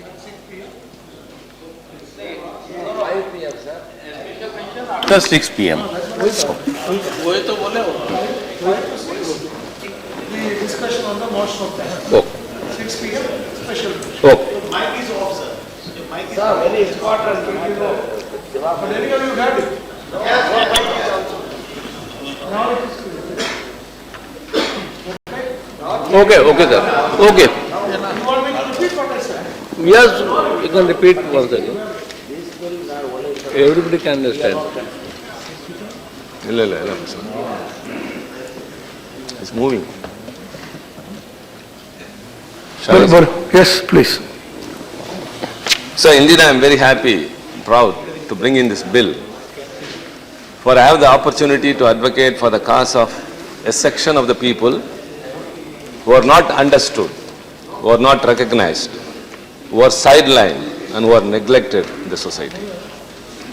Sir, so this bill seeks to provide for the formulation and implementation of a comprehensive national policy for ensuring overall development of the transgender persons and for the welfare to be undertaken by the state. Sir, who is said transgender? A transgender is a person whose sense of gender does not match with the gender assigned to that person at birth. Sir, they will include trans men and trans women, whether or not they have undergone sex reassignment surgery or hormone therapy or laser therapy. Gender quiz and a number of socio-cultural identities such as Kinnas, Hijras, Aravanis, Jogyas, Dogtas, etc. So the remit of this bill is to discuss the issues of the transgenders, and I would like to assure this House, or I would like to make clear that this bill does not intend to discuss the issues of the lesbian, the gay and the bisexual persons. So the guiding principles of this bill will be respect for inherent dignity, individual autonomy, including the freedom to make one's own choices and independence of persons, non-discrimination and equality of opportunity, full and effective participation and inclusion in society, respect for difference and acceptance of transgender persons as part of human diversity and humanity. So transgender people have existed in every culture, race and class since the story of human life has been recorded. Sir, India's transgender community continues to face a plethora of problems. They suffer a whole lot of mental, physical and sexual oppression in the society. The health and well-being of transgender people suffers great harm by attitudes of intolerance and hatred toward diverse gender expressions. Sir, if a transgender is insulted and if they go to the police, no case is registered, sir. They don't have any recourse or resort even with the hands of police or from the law. So they are sidelined and treated as untouchables. The denial of social justice leads to the denial of economic and political justice. They suffer from poor access to education, legal aid, employment, and even homelessness and lack of social acceptance. Sir, a very pathetic condition of them have not been realized by many. If it is not discussed here, where else? If not we, who else will? So I intended to bring this bill, sir, and enlighten or awaken the government to bring in a national policy for the transgenders. They have very limited employment opportunities. They are often pushed to the periphery as a social outcast, and many may end up begging and dancing and what not to say. I need not want to elaborate here, sir. This is by all means of human trafficking. They even engage themselves as sex workers for survival. Transgenders have no access to bathrooms and toilets even in public places. The lack of access to bathroom and public spaces is illustrative of discrimination faced by transgenders in availing each of facilities and amenities. They are discriminated against access to medical service and most hospitals lack adequate skills or provisions to meet their special health needs. Measures towards sensitization of school administration, curbing of stigma, discrimination and violence against transgender persons are also mostly absent. Sir, this bill aims to put an end to all this injustice faced by the transgender community in our country and ensure them a dignified life, free of discrimination and unnecessary prosecution. Sir, a national and state commission should be set up across the country, which would help them under this act to ensure the protection and promotion of the rights of transgender persons and to undertake welfare measures to integrate them into the mainstream of the society. And we need transgender rights codes.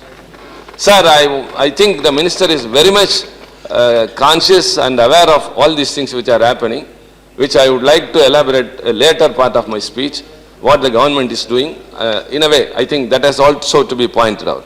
So, a transgender rights codes would be specified for the purpose of speedy disposal of suits which may be filed by or on behalf of transgender persons regarding infringement of the rights as a transgender person under this or any other law for the time being in force. So, I am proud to say here, the state of Tamil Nadu set an example for the country by taking affirmative steps, action for the upliftment of the transgender community. Sir, in the year 2008, when we were ruling, when our leader Dr. Kalaignar was the Chief Minister of Tamil Nadu, it became the first state in the country to constitute a welfare board for the transgender community with official working staff along being the members of the transgender community. Now that in the year 2014, the Maharashtra government has bring in the same welfare board. And West Bengal has announced but has not yet been implemented. It is said to be taken off. So, we became the first state, sir, to constitute a welfare board.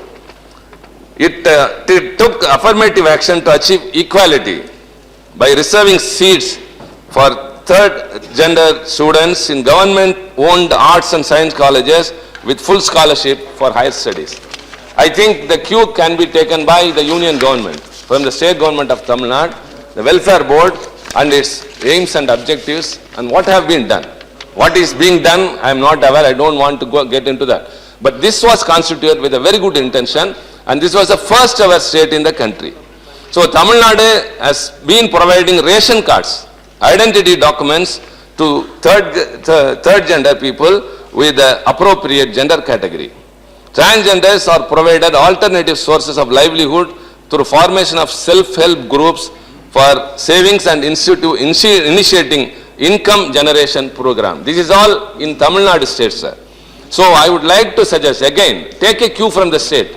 Always the central government used to guide the states, but now I think the incumbent government, which gives more importance to states, can take the cue from the government of Tamil Nadu, for which we have been pioneers in many areas. And this is one among that. The state government of Tamil Nadu is also giving subsidy to all those transgenders who wish to undergo surgical treatment for change of their sex, free housing programs. I don't know what is being done now again, I say, but this was the objectives of the welfare board and it was achieved very much to the extent when we were ruling, sir. Very good, welcome. Welcome. No, this is not ignorance. It's too much, sir. No, you can also speak and tell about your achievements. Mr. Vice Chairman. Mr. Vice Chairman. Mr. Vice Chairman, I strongly condemn the word ignorance. He cannot use the word ignorance against a member about whom he does not know anything. See what I am saying. I am not. See, I told that in this particular. If I had told nothing is being done, there is some reason of his getting provoked. I can even say that, but I didn't say that. I said I don't know what is being done here because I am not the ruling party. But how can he use the word ignorance? So I urge the chair, kindly expunge the word or else I will not continue my speech. This is extremely, I think, insulting a member by this word. You kindly go to the rules book, sir. Such a word cannot be used against another member. Kindly continue it. We will look out and if it is How can a member unparliamentary, be it accused will be with removed. with a stronger word? Please continue, please. I didn't accuse them. I didn't accuse them. I didn't make any charge. No, no, please. Please sit down. Don't exaggerate and Please don't sit down. initiate me to some other point. No, please No, he sit down. said ignorance. He said ignorance. He said ignorance. I strongly condemn that. See, the welfare board is not functioning. Now I charge. Now I charge. The welfare board for the transgender in Tamil Nadu is not functioning well. Come on, I charge. Take it up. Take it up. No, take it up. Come on. Explain what you have done. Explain what you are doing. Tell me what you are doing. Tell me what you are doing. Please sit down. Please Tell sit me down. what you are doing. Actually, I was very cautious in my words. when you are talking like this, nothing will go on record. It will be only interruption. Please sit down. Please sit down. Please sit down. See, please sit Mr. down. Vice Chairman, Please, I appeal through you. kindly you please sit down. Tamil Nadu is leading in this matter. Kindly try to put your points when your turn has come. Don't make it as an interruption. Nothing will go on record. How you are going to make it, both of your parties' achievements, how it is going to be recorded? I'm really sorry, sir. Please go I'm with discussing a very, very important issue. See, Please, I'm not going to that issue. I Please, don't want please to come down to that level. Please go, continue with that. Yes. The whole country, why are you running such discussion? Let them talk. Nothing will happen. You proceed with the matter. See, I'm always, I think I'm very frank. Everyone knows here. I don't get into unnecessary arguments. I told that this was initiated during our period. I don't know what is being done. That's all. I didn't accuse that they are not doing anything. Please continue. Why should please you get continue. unnecessarily provoked and Please use such continue. words? And I again register through you, Mr. Vice Chairman, that word should be expunged or I'll take up this issue. I know the rules and procedures of this House. No member should use a strong word against a member of this House. Yes, please continue. What a serious issue I am dealing with. It's a national issue. The whole of this country is waiting for this bill and the transgender community is saying, what is it? Please sit down. Please sit down. When your turn comes, speak. You will get. I may also do the same. You will have a turn. You kindly I give can one also of your use names. words. I know more words than him. Please. I know how to use them. Kindly don't become emotional. Please come down. Continue this. No, I am extremely sorry. I think the whole House should regret for it. Please continue. I this. have never come across a member accusing another member with such hard word for no reason. For that I can say use a word, but I know how to use. I know restrictions. I know the decorum and the August of this House. Sir, the matter has been expelled. If we can stop this. No, only if it is expelled. That is my concern. Please sit down. I have been provoked. I have been insulted. What is it? Please. Don't belittle a very big issue. So I challenge Mr. Vice Chairman. I challenge. Please sit down. Please sit I down. challenge. Don't make it as a. And I register. Mr. Shiva, you can continue afterwards also. At Please the sit end, down. I'll speak that. I don't want to disrupt or rather spoil a very big issue I have taken up. The whole transgender community in this country are awaiting what the bill is going to happen, what the government is going to respond. The Supreme Court has directed. And I said at the very beginning, if not here, where else? If not we, who else? So it's a serious issue, it's not a political issue. You kindly come to the point, please. I am distracted unnecessarily and that too using hard words against. Never I have come across. Discussing very important issue and it's the responsibility of every member of the House to maintain decorum and dignity of the House. Everybody knows. Thank you.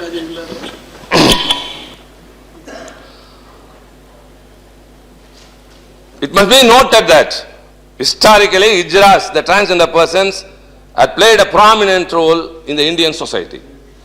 With the onset of colonial rule from the 18th century onwards, the situation has changed drastically. During the British rule, sir, one must know, a law was enacted to supervise the deeds of Hijras transgender community called the Criminal Tribes Act 1871, which deemed the entire community of Hijras innately criminal and addicted to the systematic commission of non-bailable offences. States should take measures to regain the respect and place in the society which they once enjoyed in our cultural and social life.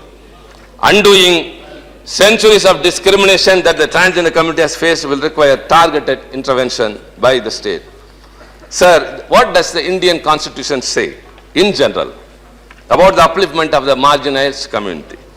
Preamble to the Constitution mandates justice, social, economic and political equality of status. Thus, the first and foremost right that they are deserving of is the right to equality under Article 14.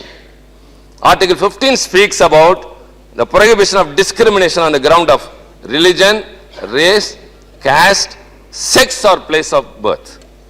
Article 21 ensures right to privacy and personal dignity to all the citizens. Article 23 prohibits trafficking in human beings as beggars and other similar forms of forced labor, and any contraventions of these provisions shall be an offence punishable to accordance with the law. Sir,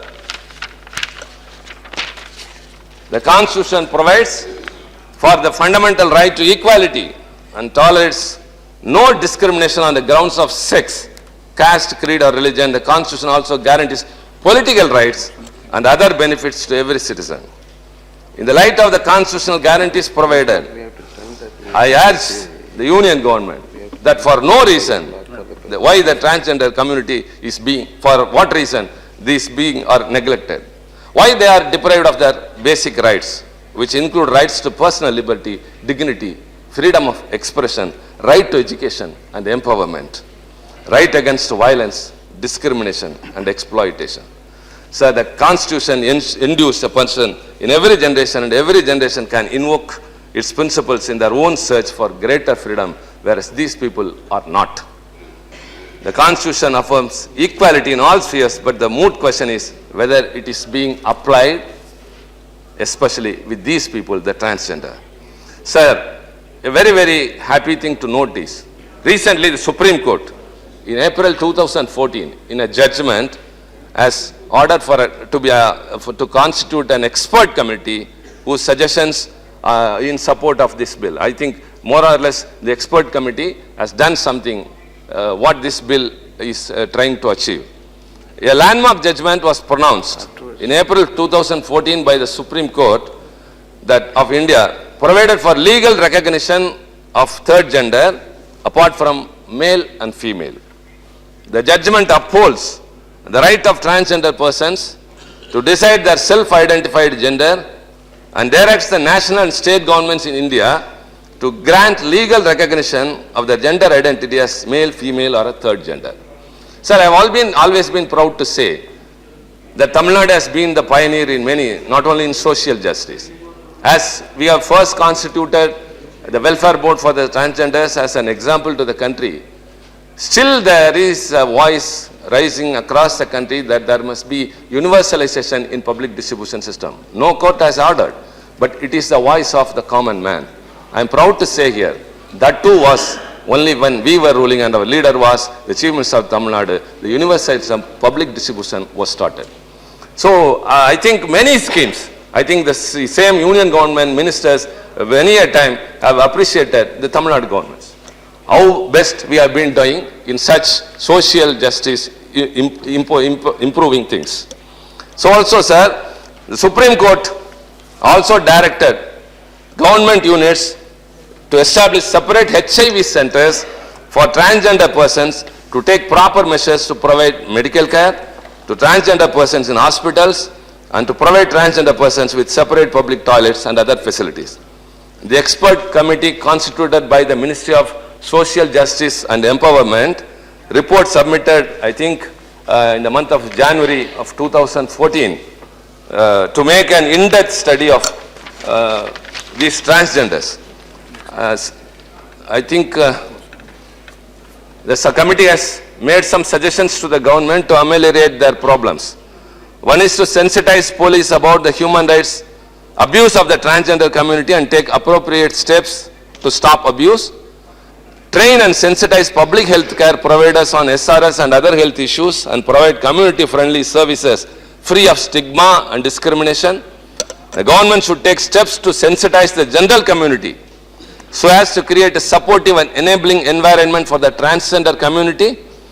The transgender community should be involved in designing any programs and intervening for the community.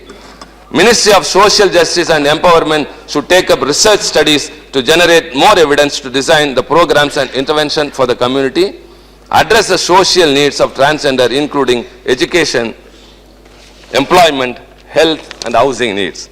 So the Rights of Transgender Persons Bill, what I have brought now is, focuses on carrying out these expert committees' suggestions and the Supreme Court directives by prescribing mechanism for non-discrimination, education, skill development and employment, social security, health, legal aid, and rehabilitation of transgender persons. It must be noted that nearly a year after the Supreme Court's judgment and more than a year after the expert committee tabled its suggestions, most of them have not been effectively implemented. Sir, that is the reason why a need to introduce a bill like this has arisen. Had the Supreme Court judgment been taken into account, or the experts committee report had been looked into by the union government, I think something would have been done by this time. Since no trace is being seen, it became very, very imperative at this moment of time, because we come across transgenders in every place. Because they are not accepted, because they are not recognized, because they are insulted, they indulge in various activities which irritate the common people. Say, when they resort to the police doesn't help them. When they go to court of law, there is no legal aid for them. So they are again and again destined to the way of living they have been used to, which is not generally accepted. So, sir, in short, I would like to say there is, I think, a recent attack on the transgenders. For example, in the past 6 months, 40 attacks on transgender people only in Telangana state. The non-governmental organization Telangana Ijra Transgender Samiti, based in the southern city of Hyderabad, reported 40 attacks in 6 months. This is happening everywhere. So I think this has to be put a full stop, and to save those people and make them feel that they are also a part of the society. They got every right legally for access to education, employment, medical aid, and also employment, not only empowerment. They should be confident that this government will assure them. Sir, the Rights of Transgender Persons Bill, which I have brought in now for this August House consideration, for the discussion, and thereby expecting the government with a positive result, positive reply, sir.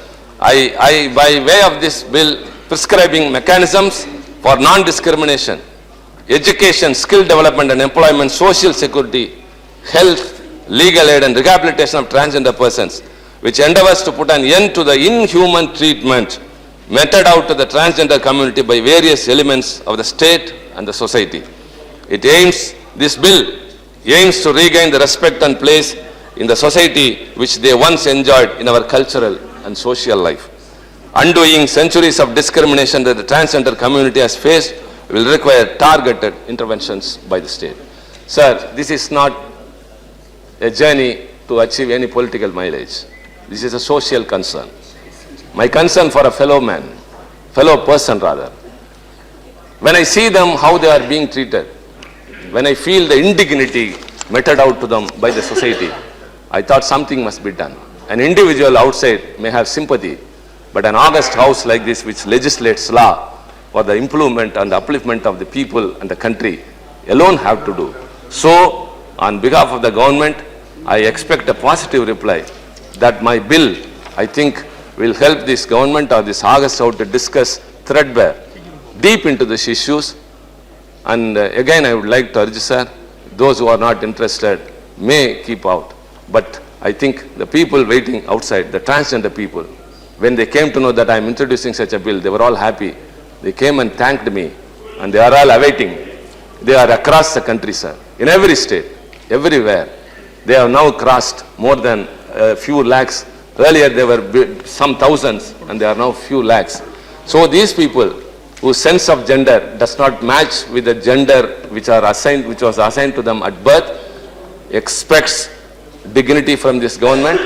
And with these words, I move this bill, and I expect my fellow colleagues to express their expert views on this bill, sir. And I expect a positive reply from the government. And before concluding, I again urge the Vice Chairman to kindly see into the record and expunge the word which was used against me, which provoked me, which is unforeseen, which is unexperienced in this House. kindly do that. Thank you very much. Thank you. Now Shri Basavaraj Patil. माननीय सभापति जी,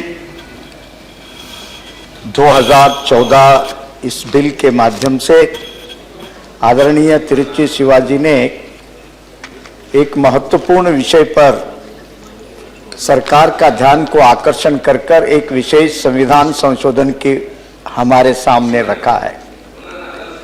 जितना भी हम जीवन में अपने आप को होशियार मानते हैं, कितने भी अच्छे कानून बनाए मानते हैं, तब भी कहीं न कहीं हमारे से भूल होती है। जैसे मैं कई अनाथ बच्चों का विद्यालय जाता हूं, तो जब उस बच्चों को कास्ट सर्टिफिकेट देने का होता है, वो तो बच्चा कहीं रोड के किसी कोने में मिला हुआ होता है, सर्टिफिकेट न मिलने के कारण उस बच्चे को किस श्रेणी में कहां जोड़ना चाहिए, आज तक न सुलझा हुई समस्या है। नॉर्मल रूटीन में आने वालों को तो सबको सुविधा मिलती है, लेकिन इस प्रकार विशेष जिसकी जिम्मेदारी वो नहीं है, फिर भी उनको जिंदगी भर कष्ट को सहना पड़ता है।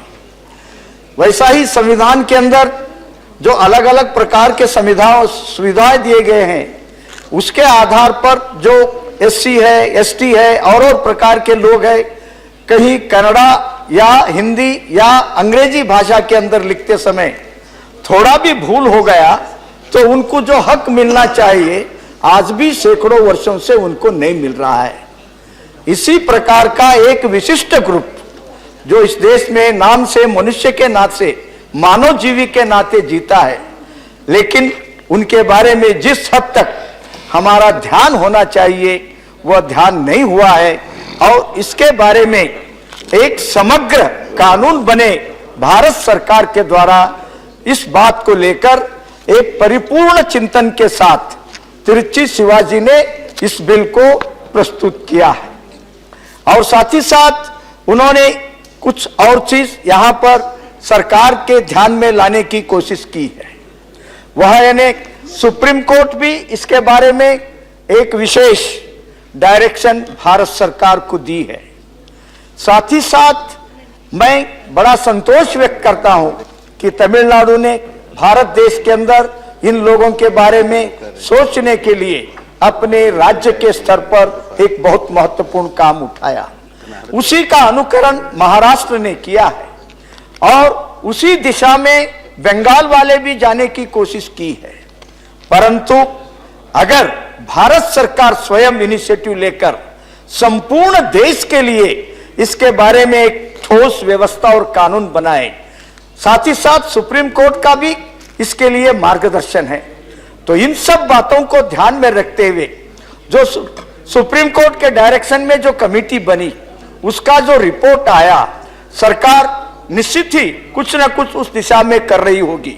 उसका एक निश्चित रूपरेखा सरकार प्रस्तुत करे और यह जो असहायक लोग हैं, एक प्रकार का ह्यूमिलेशन, अपमान अन्य स्थानों पर, रास्ते में जाते समय, बैठे समय, ट्रेन में, अलग अलग स्थानों पर वो जो अनुभूति करते हैं, ये एक मानव समुदाय के लिए बहुत अपमानजनक और दुखदायी प्रसंग है।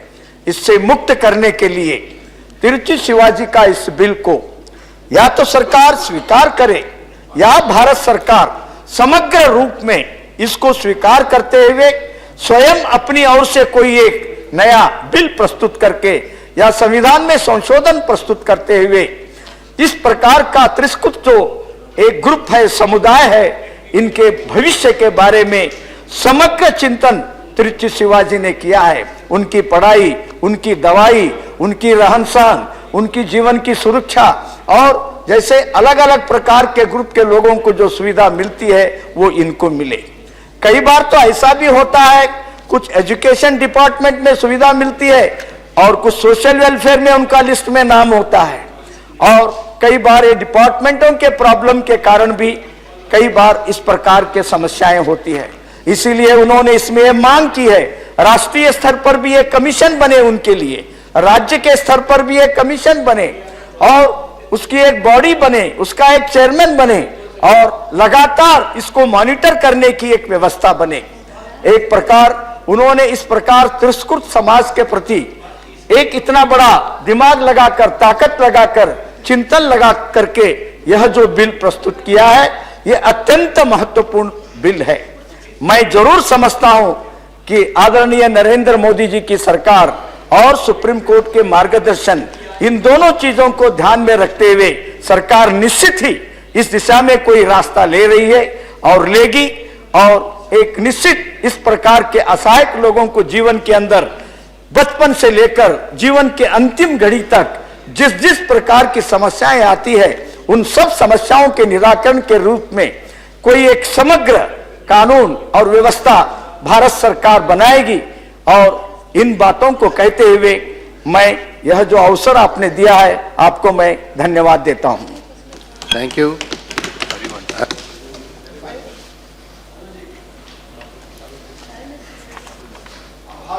जी, ट्रांसजेंडर लोगों के हालात बदलने के लिए माननीय सदस्य श्री त्रिचु शिवा जी ने जो प्रस्ताव दिया है, उसके समर्थन में बोलने के लिए खड़ा हूं। यह विधेयक का रूप ले इस पक्ष में अपनी बात रख रहा हूं। किसी भी समाज की ऊंचाई या सभ्यता और संस्कृति की ऊंचाई या उसका उत्कर्ष माना जाता है कि हम समाज के हर व्यक्ति को कितना महत्व दे पाते हैं, हम सबको कितना सम्मान दे पाते हैं, कितना बराबर का अधिकार दे पाते हैं, कितना बराबर का हक दे पाते हैं। बेजुबानों को आवाज देना, महज जिनसे हमें तात्कालिक राजनीतिक लाभ न मिले उनके लिए सिर्फ सक्रिय हो, यह हमारा मानवीय फर्ज नहीं हो। इस एक मनुष्य होने के नाते फर्ज के तहत हमारे जैसा इंसान आपके माध्यम से सरकार से अपील करता है, एक सांसद होने के कारण भी, कि हमें ऐसे समूहों पर विशेष तौर से काम करना चाहिए और सिर्फ मस्तिष्क के आधार पर नहीं, उनकी क्या संवैधानिक स्थितियां हैं, क्या समाज में परेशानियां हैं, कैसे सामाजिक उनकी चुनौतियां उनके लिए, उसके बारे में शिवाजी ने बहुत विस्तार से बताया। मैं सिर्फ यह निवेदन करना चाहूंगा कि कानूनी पक्ष तो हम देखें, इस समस्या को मानवीय पक्ष से भी यह देश देखे। कानूनी पक्ष, कानूनी प्रावधान जरूरी है, बोर्ड्स इसके लिए बने, पर साथ हमारे सोचने का तौर तरीका ऐसे लोगों के बारे में बदले। और मैं एक छोटा प्रसंग कहकर अपनी बात इस पर रखना चाहूंगा।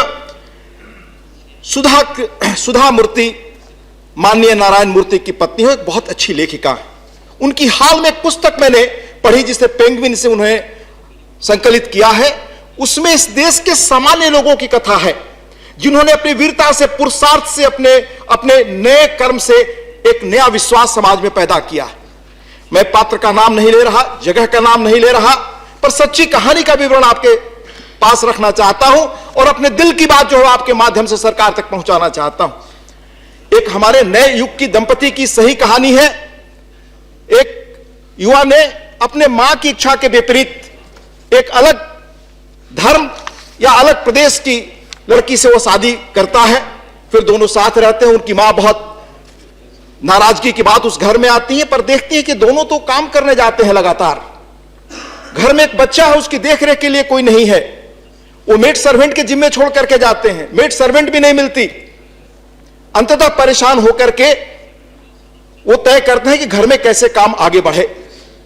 तो एक दिन दरवाजे पर एक व्यक्ति आकर के दरवाजा खटखटाता है, कहता है आपके बिल्डिंग के जो सुरक्षा के लोग हैं उनसे हमें सूचना मिली है कि आपके यहां कोई मेड सर्वेंट की जगह खाली है, लगातार लोग आकर जा रहे हैं, मैं काम करने के लिए तैयार हूं। वह व्यक्ति ट्रांसजेंडर होता है। लड़के की मां कहती है कि नहीं, ये इस पृष्ठभूमि के व्यक्ति के लोगों को रखने से बच्चे का लालन पालन अधिक अच्छा नहीं होगा, पर पत्नी का झुकाव उस व्यक्ति को रखने के प्रति है। वह ट्रांसजेंडर व्यक्ति बताता है कि मैं कैसे जीवन भर लांछन सहता रहा हूं, पर अपनी कमाई से कैसे मैं श्रम में स्कूल चलाता हूं, गरीबों की मदद करता हूं। हमें just a minute, if you want to conclude it, you can conclude it, otherwise you I'm can concluding, continue. sir. I'm concluding. You can continue in the next listed date. I would like to continue the next debate. Oh, please. Thank you. Now the private member discussion is over today, and Mr. Harish Vansh will continue in the next listed day.